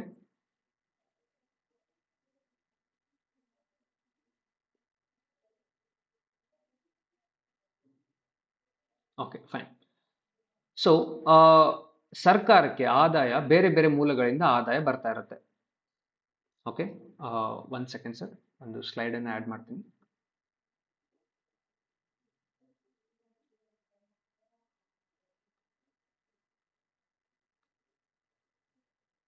ಯಾವ ರೀತಿ ನಿಮಗೆ ಒಂದು ದಂಪತಿ ಬಗ್ಗೆ ಎಕ್ಸಾಂಪಲ್ ಕೊಟ್ಟೆ, ದಂಪತಿಗೆ ಬೇರೆ ಬೇರೆ ರೀತಿಯ ಆದಾಯ ಬರ್ತಾ ಇರುತ್ತೆ. ಓಕೆ, ಅದೇ ರೀತಿ ಸರ್ಕಾರಕ್ಕೆ ಕೂಡ ಆದಾಯ ಬರ್ತಾ ಇರುತ್ತೆ. ಸರ್ಕಾರಕ್ಕೆ ಬರೋ ಆದಾಯನ ನಾವು 2 ರೀತಿ ಕ್ಲಾಸಿಫೈ ಮಾಡ್ತೀವಿ. ಒಂದು ರೆವೆನ್ಯೂ ಅಂತ ಹೇಳ್ತೀವಿ, ಇನ್ನೊಂದು ಕ್ಯಾಪಿಟಲ್ ಅಂತ ಹೇಳ್ತೀವಿ. ರೆವೆನ್ಯೂ ಆದಾಯ, ಇನ್ನೊಂದು ಕ್ಯಾಪಿಟಲ್ ಆದಾಯ. ಓಕೆ, ಬಂಡವಾಳ ಆದಾಯ ಅಂತ ಹೇಳ್ತೀವಿ. ರೆವೆನ್ಯೂ ಅಂದ್ರೆ ಸರ್ಕಾರಕ್ಕೆ ದಿನಂಪ್ರತಿ ಬರೋ ಆದಾಯವನ್ನ ನಾವು ರೆವೆನ್ಯೂ ಆದಾಯ ಅಂತ ಹೇಳ್ತೀವಿ. ದಿನಂಪ್ರತಿ ಅನ್ನೋದಕ್ಕಿಂತ ಇದನ್ನ ನಾವು ಹೇಳ್ತೀವಿ ರಿಪೀಟೆಡ್ ಆಗಿ ಬರ್ತಾ ಇರುತ್ತೆ. ಓಕೆ, ರಿಪೀಟೆಡ್ ಆಗಿ ಬರ್ತಾ ಇರೋ ಆದಾಯವನ್ನ ನಾವು ರೆವೆನ್ಯೂ ಅಂತ ಹೇಳ್ತೀವಿ. ಯಾವಾಗ್ಲಾದ್ರೂ ಒಮ್ಮೆ, okay, once in a while ಯಾವಾಗ್ಲಾದ್ರೂ ಬರುವ ಆದಾಯವನ್ನ ನಾವು ಕ್ಯಾಪಿಟಲ್ ಆದಾಯ ಅಂತ ಹೇಳ್ತೀವಿ. ಒಂದು ರೆವೆನ್ಯೂ ಆದಾಯ, ಇನ್ನೊಂದು ಕ್ಯಾಪಿಟಲ್ ಆದಾಯ. ದಿನಂಪ್ರತಿ ಆದಾಯ ಯಾವ ರೀತಿ ಬರುತ್ತೆ, ಇವಾಗ ನಾವು ಹೆಲ್ಮೆಟ್ ಹಾಕ್ಲಿಲ್ಲ ಅಂದ್ರೆ ಟ್ಯಾಕ್ಸ್ ಅನ್ನ ಕಟ್ತೀವಿ, ಫೈನ್ ಅನ್ನ ಕಟ್ತೀವಿ ಸರ್. ಆ ಫೈನ್ ಏನಾಗುತ್ತೆ, ಸರ್ಕಾರಕ್ಕೆ ದಿನಂಪ್ರತಿ ಫೈನ್ ಹೋಗ್ತಾ ಇರುತ್ತೆ. ಎಲ್ಲಾದ್ರೂ ಹೆಲ್ಮೆಟ್ ಹಾಕದೇ ಇರೋ ಜನರು ಸಿಗ್ತಾರೆ, ದಿನಂಪ್ರತಿ ಆದಾಯ ಹೋಗ್ತಾ ಇರುತ್ತೆ. ಇವಾಗ ಯಾವುದೋ ಒಂದು ದೇವಸ್ಥಾನಕ್ಕೆ ಹೋದ್ರೆ ಅಲ್ಲಿ ನಾವೇನ್ ಮಾಡ್ತೀವಿ, ಫೀಸ್ ಅನ್ನ ಕೊಡ್ತೀವಿ ಸರ್. ಒಂದಿಷ್ಟು ಅಲ್ಲಿರೋ ಲಾರ್ಡ್ ದೇವರ ದರ್ಶನಕ್ಕಾಗಿರ್ಬೋದು ಬೇರೆ ಬೇರೆ ಫೀಸ್ ಅನ್ನ ಕೊಡ್ತೀವಿ. ಉದ್ಯಾನವನಕ್ಕೆ ಹೋದ್ರೆ ಒಂದು ಫೀಸ್ ಅನ್ನ ಕೊಡ್ತೀವಿ. ಓಕೆ. ಸೊ ಇದು ದಿನಂಪ್ರತಿ ಆದಾಯ. ಇದನ್ನ ನಾವು ಎರಡು ರೀತಿ ಮತ್ತೆ ಕ್ಲಾಸಿಫೈ ಮಾಡ್ತೀವಿ. ಒಂದು ಟ್ಯಾಕ್ಸ್ ಮೂಲಕ ಬರೋದು, ಇನ್ನೊಂದು ನಾನ್ ಟ್ಯಾಕ್ಸ್ ಅಂತ ಹೇಳ್ತೀವಿ. ಒಂದು ಟ್ಯಾಕ್ಸ್, ಇನ್ನೊಂದು ನಾನ್ ಟ್ಯಾಕ್ಸ್. ಸೊ ಟ್ಯಾಕ್ಸ್ ಅಲ್ಲಿ ಏನಾಗುತ್ತೆ, ಆದಾಯ ತೆರಿಗೆ, ಇನ್ಕಮ್ ಟ್ಯಾಕ್ಸ್. ಇನ್ಕಮ್ ಟ್ಯಾಕ್ಸ್ ಕೂಡ ಸರ್ಕಾರಕ್ಕೆ ಆದಾಯ. ಇವಾಗ ನನ್ನ ಆದಾಯ 10 ಲಕ್ಷ ಇದ್ರೆ ನಾನೇನ್ ಮಾಡ್ತೀನಿ, ಸರ್ಕಾರಕ್ಕೆ ಟ್ಯಾಕ್ಸ್ ಅನ್ನ ಕಟ್ಟಬೇಕಾಗತ್ತೆ. ಓಕೆ, ಇನ್ಕಮ್ ಬ್ರಾಕೆಟ್ ಬರುತ್ತೆ, ಸರ್ಕಾರಕ್ಕೆ ಆದಾಯ ಹೋಗುತ್ತೆ. ಇದು ರಿಪೀಟೆಡ್ ಆಗಿ ಹೋಗ್ತಾ ಇರುತ್ತೆ. ದಿನಂಪ್ರತಿ ಅನ್ನೋದು ಏನಾಗುತ್ತೆ, ಇದು ನಾನು ರಿಪೀಟೆಡ್ ಆಗಿ ಹೇಳ್ತಾ ಇದ್ದೀನಿ ಸರ್. ಅಂದ್ರೆ ದಿನಂಪ್ರತಿ ಅಂದ್ರೆ ದಿನ ಹೋಗ್ಬೇಕು ಅಂತ ಏನಿಲ್ಲ, ಮಂತ್ಲಿ ಆದ್ರೂ ಹೋಗುತ್ತೆ, 15 ದಿವಸಕ್ಕಾದ್ರೂ ಹೋಗ್ಬೋದು, 1 ತಿಂಗಳಿಗೆ ಹೋಗ್ಬೋದು, 2 ತಿಂಗಳಿಗೆ ಹೋಗ್ಬೋದು. ಅಂದ್ರೆ ರಿಪೀಟೆಡ್ ಇರುತ್ತೆ, ರಿಪೀಟೆಡ್ ಇರುತ್ತೆ. ಯಾವಾಗ್ಲಾದ್ರೂ ಒಮ್ಮೆ ಅಂದ್ರೆ 2 ವರ್ಷ 3 ವರ್ಷಕ್ಕೊಮ್ಮೆ ಬರೋದು. ಓಕೆ. ಸೊ ಅದೇ ರೀತಿ ಜಿ ಎಸ್ ಟಿ. ಇವಾಗ ನೀವು ಒಂದು ಪೆನ್ ನ ತಗೊಂಡ್ರು, ಒಂದು ಬುಕ್ ನ ತಗೊಂಡ್ರು ಕೂಡ ಜಿ ಎಸ್ ಟಿ ಹಾಕ್ತಾರೆ. ಓಕೆ. ಆ ಜಿ ಎಸ್ ಟಿ ಸರ್ಕಾರಕ್ಕೆ ರಿಪೀಟೆಡ್ ಆಗಿ ದಿನಂಪ್ರತಿ ಹೋಗ್ತಾ ಇರುತ್ತೆ. ಓಕೆ, ಜಿ ಎಸ್ ಟಿ ಆಗಿರ್ಬೋದು, ಅದೇ ರೀತಿ ಬೇರೆ ಬೇರೆ ಟ್ಯಾಕ್ಸಸ್ ಆಗಿರ್ಬೋದು. ಓಕೆ. ಸೊ ಇದು ಸರ್ಕಾರಕ್ಕೆ ಆದಾಯ ಹೋಗೋದು. ಒನ್ಸ್ ಇನ್ ಅ ವೈಲ್ ಅಂದ್ರೆ ಏನಾಗುತ್ತೆ, ಸರ್ಕಾರದ ಒಂದಿಷ್ಟು ಕಂಪನಿಗಳಿರುತ್ತೆ, ಡಿಸ್ಇನ್ವೆಸ್ಟ್ಮೆಂಟ್ ಅನ್ನ ಮಾಡ್ತಾರೆ ಸರ್. ಡಿಸ್ಇನ್ವೆಸ್ಟ್ಮೆಂಟ್. ಇವಾಗ ಸರ್ಕಾರದ ಒಂದಿಷ್ಟು ಕಂಪನಿಗಳಿರುತ್ತೆ, ನವರತ್ನ ಆಗಿರ್ಬೋದು, ಮಿನಿರತ್ನ, ಮಹಾರತ್ನ, ಈ ರೀತಿ ಕಂಪನಿಗಳಿದೆ. ಆ ಕಂಪನಿದಲ್ಲಿ ಸರ್ಕಾರ ತನ್ನ ಓನರ್ಶಿಪ್ ಅನ್ನ ಕಡಿಮೆ ಮಾಡ್ಕೊಳ್ಳುತ್ತೆ. ತನ್ನ ಓನರ್ಶಿಪ್ ಅನ್ನ ಕಡಿಮೆ ಮಾಡ್ಕೊಳ್ಳುತ್ತೆ. ಇವಾಗ ಇಂಡಿಯನ್ ಆಯಿಲ್ ಕಾರ್ಪೊರೇಷನ್ ಲಿಮಿಟೆಡ್ ಇದೆ ಅಂತ ಇಟ್ಕೊಳ್ಳಿ. ಈ ಒಂದು ಕಂಪನಿ ಇದು 100% ಮಾಲೀಕತ್ವ ಸರ್ಕಾರದಾಗಿದ್ರೆ, ಇದರಲ್ಲಿ ಒಂದು 50% ಮಾಲೀಕತ್ವವನ್ನ ಇವರು ಹರಾಜು ಹಾಕ್ತಾರೆ. ಸೊ ಇವ್ರೇನ್ ಮಾಡ್ತಾ ಇದ್ದಾರೆ, ಡಿಸ್ಇನ್ವೆಸ್ಟ್ಮೆಂಟ್ ಮಾಡ್ತಾ ಇದ್ದಾರೆ. ಸೊ ಇವಾಗ ದಿನಂಪ್ರತಿ ಸರ್ಕಾರ ಹರಾಜು ಹಾಕ್ತಾ ಕೂರೋದಿಲ್ಲ ಸರ್. ಯಾವಾಗ ಸರ್ಕಾರಕ್ಕೆ ದುಡ್ಡು ಬೇಕಾಗುತ್ತೆ ಅವಾಗ ಹರಾಜನ್ನ ಹಾಕ್ತಾರೆ. ಸೊ ಯಾವಾಗ್ಲಾದ್ರೂ ಒಮ್ಮೆ ಆದಾಯ ಬರುತ್ತೆ ಅಂತ ಅರ್ಥ. ಯಾವಾಗ್ಲಾದ್ರೂ ಒಮ್ಮೆ ಆದಾಯ ಬರುತ್ತೆ. ಸೊ ಇದನ್ನೆಲ್ಲ ಇಟ್ಟುಕೊಂಡು ಸರ್ಕಾರಕ್ಕೆ ಎಷ್ಟು ಆದಾಯ ಬರ್ತಾ ಇದೆ ಕ್ಯಾಲ್ಕುಲೇಟ್ ಮಾಡ್ತಾರೆ. ಸರ್ಕಾರಕ್ಕೆ ಎಷ್ಟು ಆದಾಯ ಬರುತ್ತೆ. ಓಕೆ. ಸೊ ಈ ಸರ್ಕಾರಕ್ಕೆ ಆದಾಯ ಬರೋದು ಎಷ್ಟಿದೆ ಅಂತ ಫೈನಾನ್ಸ್ ಕಮಿಷನ್ ಅವರು ಕ್ಯಾಲ್ಕುಲೇಟ್ ಮಾಡಿದ ಮೇಲೆ ಯಾವ ರೀತಿ ಮಾಡ್ತಾರೆ, ಇವಾಗ 100 ರೂಪಾಯಿ ಬರ್ತಾ ಇದೆ ಅಂತ ಇಟ್ಕೊಳ್ಳಿ. 100 ರೂಪಾಯಿ ಬರ್ತಾ ಇದೆ. ಈ 100 ರೂಪಾಯಿದಲ್ಲಿ ಕೇಂದ್ರ ಸರ್ಕಾರಕ್ಕೆ ಎಷ್ಟು ಹೋಗ್ಬೇಕು, ರಾಜ್ಯ ಸರ್ಕಾರಗಳಿಗೆ ಎಷ್ಟು ಹೋಗ್ಬೇಕು, ಇದನ್ನ ಮೊದಲು ಡಿವೈಡ್ ಮಾಡ್ತಾರೆ ಸರ್. ಓಕೆ. ಕೇಂದ್ರ ಸರ್ಕಾರಗಳಿಗೆ ಎಷ್ಟು ಹೋಗ್ಬೇಕು, ರಾಜ್ಯ ಸರ್ಕಾರಗಳಿಗೆ ಎಷ್ಟು ಹೋಗ್ಬೇಕು. ಸೊ ಇದನ್ನ ನಾವೇನ್ ಹೇಳ್ತೀವಿ, ಫಸ್ಟ್ ಡಿವೈಡ್ ಆಗೋದನ್ನ ವರ್ಟಿಕಲ್ ಡಿವಿಷನ್ ಅಂತ ಹೇಳ್ತೀವಿ. Vertical division. Okay. So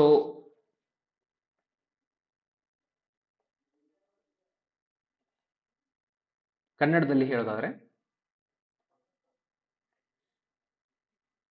okay, ಲಂಬ ಹಂಚಿಕೆ ಮತ್ತು ಅಡ್ಡ ಹಂಚಿಕೆ ಅಂತ ಬರುತ್ತೆ. ಸೊ ಇದನ್ನ ನಾವು ಲಂಬ ಹಂಚಿಕೆ ಅಂತ ಹೇಳ್ತೀವಿ. ಹಂಚಿಕೆ. ಸೊ ಇವಾಗ ಈ ಎಲ್ಲ ಮೂಲಗಳ ಮೂಲಕ ಭಾರತ ಸರ್ಕಾರಕ್ಕೆ 100 ರೂಪಾಯಿ ಬಂದಿದೆ ಅಂತ ಇಟ್ಕೊಳ್ಳಿ.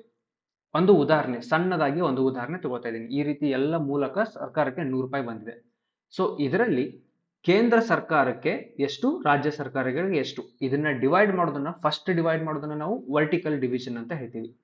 ಸೊ ಮೊದಲೇನಿತ್ತು, 32% ಇತ್ತು ಸರ್. 14ನೇ ಹಣಕಾಸು ಆಯೋಗ 32% ಡಿವೈಡ್ ಮಾಡಬೇಕು ಅಂತ ಹೇಳಿತ್ತು. 15ನೇ ಹಣಕಾಸು ಆಯೋಗ 42 ಅಂತ ಹೇಳಿತ್ತು. ಜಮ್ಮು ಕಾಶ್ಮೀರ್ ರಿಆರ್ಗನೈಸೇಷನ್ ಆದ್ಮೇಲೆ ಇದನ್ನ 41%ಗೆ ರೆಡ್ಯೂಸ್ ಮಾಡಿದ್ದಾರೆ. ಇವಾಗ ಪ್ರೆಸೆಂಟ್ ಆಗಿ ಎಷ್ಟಿದೆ, 41% ಇದೆ.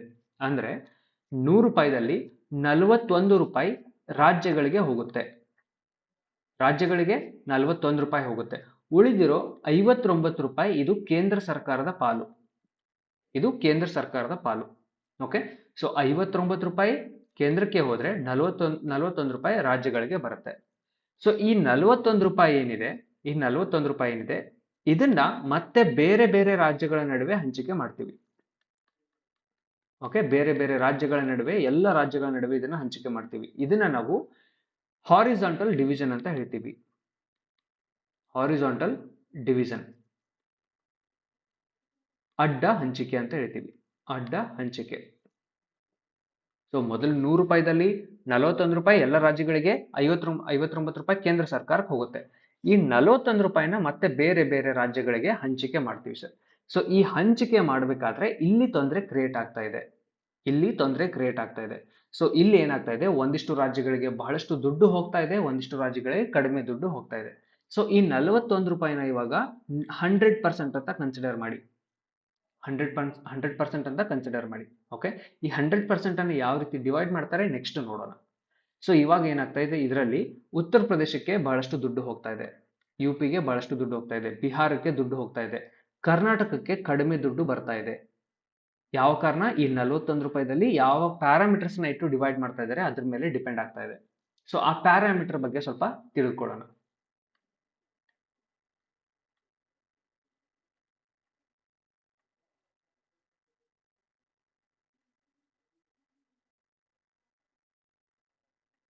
ಓಕೆ, ಸೊ ಇದು ಫಸ್ಟ್ ಒನ್ ಸರ್, ಇದು ಸೆಕೆಂಡ್ ಒನ್. ಒಂದು 14th ಫೈನಾನ್ಸ್ ಕಮಿಷನ್ ಹೇಳುತ್ತೆ, ಇನ್ನೊಂದು 15th ಫೈನಾನ್ಸ್ ಕಮಿಷನ್ ಹೇಳುತ್ತೆ. ಓಕೆ, ಸೊ ನಾನು ಎಲ್ಲಿಂದ ಕಂಟಿನ್ಯೂ ಮಾಡ್ತಾ ಇದ್ದೀನಿ? 100 ರೂಪಾಯಿ ಇದೆ, ಅದರಲ್ಲಿ 41 ರೂಪಾಯಿ ಏನಾಗುತ್ತೆ ರಾಜ್ಯಗಳಿಗೆ ಬರ್ತಾ ಇರುತ್ತೆ, 59 ರೂಪಾಯಿ ಎಲ್ಲಿ ಹೋಗ್ತಾ ಇದೆ? ಕೇಂದ್ರ ಸರ್ಕಾರಕ್ಕೆ ಹೋಗ್ತಾ ಇದೆ. ಈ 41 ರೂಪಾಯಿನ ಬೇರೆ ಬೇರೆ ರಾಜ್ಯಗಳಿಗೆ ಯಾವ ರೀತಿ ಹಂಚಿಕೆ ಮಾಡ್ತಾ ಇದ್ದಾರೆ ಅದ್ರ ಫಾರ್ಮುಲಾನ ನೋಡ್ತಾ ಇದೀವಿ ನಾವು, ಅದ್ರ ಫಾರ್ಮುಲಾನ ನೋಡ್ತಾ ಇದೀವಿ. ಓಕೆ, ಸೊ ಮೊದಲು ಬರೋದು ಇನ್ಕಮ್ ಡಿಸ್ಟೆನ್ಸ್, ಸೊ ಈ 41 ರೂಪಾಯಿನ ಇವಾಗ 100% ಅಂತ ಕನ್ಸಿಡರ್ ಮಾಡಿ, ಅಥವಾ ಈ 41 ರೂಪಾಯಿನ 100 ರೂಪಾಯಿ ಅಂತ ಕನ್ಸಿಡರ್ ಮಾಡಿ. 41ನ್ನ 100 ಅಂತ ಇವಾಗ ಜಸ್ಟ್ ಒಂದು ಕನ್ಸಿಡರ್ ಮಾಡಿ. ಇದರಲ್ಲಿ 50% ಅಂದ್ರೆ 50 ರೂಪಾಯಿ ಸರ್. 100ರಲ್ಲಿ 50 ರೂಪಾಯಿ ಯಾವುದಕ್ಕೆ ನಾವು ಡಿವೈಡ್ ಮಾಡ್ತಾ ಇದೀವಿ ಅಂದ್ರೆ ಇನ್ಕಮ್ ಡಿಸ್ಟೆನ್ಸ್ ಅಂತ ಒಂದು ಪ್ಯಾರಾಮೀಟರ್ ಇದೆ, ಆ ಪ್ಯಾರಾಮೀಟರ್ ಮೇಲೆ ಡಿವೈಡ್ ಮಾಡ್ತಾ ಇದೀವಿ. ಇದಂದ್ರೆ ಏನು? ಸಿಂಪಲ್ ಆಗಿ ಹೇಳೋದಾದ್ರೆ, ಇವಾಗ ಕರ್ನಾಟಕದ ತಲಾ ಆದಾಯ 3 ಲಕ್ಷ ಇದೆ, ಕರ್ನಾಟಕದ ತಲಾ ಆದಾಯ 3 ಲಕ್ಷ ಇದೆ. ಉತ್ತರ ಪ್ರದೇಶದ ತಲಾ ಆದಾಯ ಏನಿದೆ? 1 ಲಕ್ಷ ಇದೆ, 1 ಲಕ್ಷ. ಓಕೆ, ಸೊ ಈ ಎರಡರ ನಡುವೆ ಇನ್ಕಮ್ ಡಿಸ್ಟೆನ್ಸ್ ಎಷ್ಟಿದೆ ಅಂದ್ರೆ ಡಿಫ್ರೆನ್ಸ್ ಎಷ್ಟಿದೆ? 2 ಲಕ್ಷ ಡಿಫ್ರೆನ್ಸ್ ಇದೆ, 2 ಲಕ್ಷ ಡಿಫ್ರೆನ್ಸ್ ಇದೆ. ಸೊ ಇನ್ಕಮ್ ಡಿಸ್ಟೆನ್ಸ್ ಏನ್ ಹೇಳುತ್ತೆ ಅಂದ್ರೆ ಹೈಯೆಸ್ಟ್ ತಲಾ ಆದಾಯ ಹೊಂದಿರೋ ರಾಜ್ಯ, ಹೈಯೆಸ್ಟ್ ತಲಾ ಆದಾಯ ಹೊಂದಿರೋ ರಾಜ್ಯ ಯಾವ್ದು ಅಂತ ಕನ್ಸಿಡರ್ ಮಾಡ್ತೀವಿ. ಉದಾಹರಣೆಗೆ ಕರ್ನಾಟಕ ಹೈಯೆಸ್ಟ್ ತಲಾ ಆದಾಯ ಇದೆ ಅಂತ ಕನ್ಸಿಡರ್ ಮಾಡಿ. ಸೊ ಇದು ಹೈಯೆಸ್ಟ್ ಇದ್ರೆ ಇದಕ್ಕೆ ಆದಾಯ ಕಡಿಮೆ ಹೋಗುತ್ತೆ ಅಂತ ಅರ್ಥ, ಬಿಕಾಸ್ ಆಲ್ರೆಡಿ ಡೆವಲಪ್ ಆಗಿದೆ, ಅದಕ್ಕೆ ದುಡ್ಡು ಕೊಟ್ಟು ವೇಸ್ಟ್ ಅಂತ ಅರ್ಥ. ಆಲ್ರೆಡಿ ಡೆವಲಪ್ ಆಗಿದೆ, ದುಡ್ಡು ಕೊಟ್ಟು ವೇಸ್ಟ್ ಅಂತ ಅರ್ಥ. ಓಕೆ, ಇವಾಗ ಉತ್ತರ ಪ್ರದೇಶಕ್ಕೆ ಎಷ್ಟು ಬರ್ತಾ ಇದೆ? ತಲಾ ಆದಾಯ 1 ಲಕ್ಷ ಇದೆ, ಅಂದ್ರೆ ಅಲ್ಲಿ ಬಡ ಜನಸಂಖ್ಯೆ ಬಹಳಷ್ಟಿದೆ. ಸೊ ಅದರಿಂದ ನಾವೇನ್ ಮಾಡ್ತೀವಿ, ಹೈಯೆಸ್ಟ್ ಮತ್ತೆ ಲೋಯೆಸ್ಟ್ ಡಿಫ್ರೆನ್ಸ್ ಎಷ್ಟಿದೆ ಈ ಡಿಫ್ರೆನ್ಸ್ ಅನ್ನ ನಾವು ದುಡ್ಡನ್ನ ಕೊಡ್ತಾ ಹೋಗ್ತೀವಿ. ಇವಾಗ ಉತ್ತರ ಪ್ರದೇಶದಲ್ಲಿ 2 ಲಕ್ಷ ಡಿಫ್ರೆನ್ಸ್ ಇದೆ, ಅಷ್ಟು ದುಡ್ಡನ್ನ ಕೊಡ್ತಾ ಹೋಗ್ತೀವಿ. ಓಕೆ, ಉತ್ತರ ಪ್ರದೇಶಕ್ಕೆ ಆ ರೀತಿ ದುಡ್ಡನ್ನ ಕೊಡ್ತಾ ಹೋಗ್ತೀವಿ. ಸೊ ಈ ಡಿಫ್ರೆನ್ಸ್ ಎಷ್ಟು ಹೆಚ್ಚಿಗೆ ಇರುತ್ತೆ, ಈ ಡಿಫ್ರೆನ್ಸ್ ಎಷ್ಟು ಹೆಚ್ಚಿಗೆ ಇರುತ್ತೆ ಆ ಒಂದು ರಾಜ್ಯಕ್ಕೆ ಅಷ್ಟು ಆದಾಯ ಹೋಗುತ್ತೆ. ಸೊ ಇದರಲ್ಲಿ ಯಾವ ರಾಜ್ಯಗಳಿಗೆ ಹೆಲ್ಪ್ ಆಗ್ತಾ ಇದೆ? ಉತ್ತರ ಪ್ರದೇಶದಲ್ಲಿ ತಲಾ ಆದಾಯ ಕಡಿಮೆ ಇದೆ, ಅದರಿಂದ ಉತ್ತರ ಪ್ರದೇಶಕ್ಕೆ ಈ 100 ರೂಪಾಯಿದಲ್ಲಿ 50 ರೂಪಾಯಿ ಅಂತ ಏನ್ ಡಿವೈಡ್ ಮಾಡ್ತೀವಿ ಅದರಲ್ಲಿ ಸಿಂಹಪಾಲು ಉತ್ತರ ಪ್ರದೇಶ, ಬಿಹಾರ, ಮಧ್ಯಪ್ರದೇಶ, ರಾಜಸ್ಥಾನ ಈ ರಾಜ್ಯಗಳಿಗೆ ಹೋಗ್ತಾ ಇದೆ. 100 ರೂಪಾಯಿದಲ್ಲಿ 50 ರೂಪಾಯಿದಲ್ಲಿ ಬಹುಪಾಲು ಯಾವ ರಾಜ್ಯಕ್ಕೆ ಹೋಗ್ತಾ ಇದೆ? ಈ ರಾಜ್ಯಗಳಿಗೆ ಹೋಗ್ತಾ ಇದೆ. ಓಕೆ, 50% ಅಂತ ಹೇಳ್ತಾ ಇದೀವಿ, 50% ವೇಟೇಜ್ ಅದಕ್ಕೆ ಕೊಟ್ಟಿದ್ದಾರೆ. ಸೊ ಯಾವ್ದ್ರ ಮೇಲೆ ಡಿಪೆಂಡ್ ಆಗುತ್ತೆ? ಇನ್ಕಮ್ ಡಿಸ್ಟೆನ್ಸ್ ಅಂತ ಹೇಳ್ತೀವಿ. ಓಕೆ, ಸೊ ಹೈಯೆಸ್ಟ್ ತಲಾ ಆದಾಯ ಮತ್ತು ಲೋಯೆಸ್ಟ್ ತಲಾ ಆದಾಯ ಡಿಫ್ರೆನ್ಸ್ ಎಷ್ಟಿರುತ್ತೆ ಅದನ್ನ ಕ್ಯಾಲ್ಕುಲೇಟ್ ಮಾಡಿ ಒಂದು ಫಾರ್ಮುಲಾ ಕಂಡುಹಿಡಿತಾರೆ. ಎಷ್ಟೆಷ್ಟು ಡಿಫ್ರೆನ್ಸ್ ಜಾಸ್ತಿ ಆಗ್ತಾ ಹೋಗುತ್ತೆ ಅಷ್ಟಷ್ಟು ದುಡ್ಡು ಆ ರಾಜ್ಯಗಳಿಗೆ ಹೋಗುತ್ತೆ. ಇದರಿಂದ ಲಾಭ ಆಗ್ತಾ ಇರೋ ರಾಜ್ಯಗಳು ಯಾವುದು?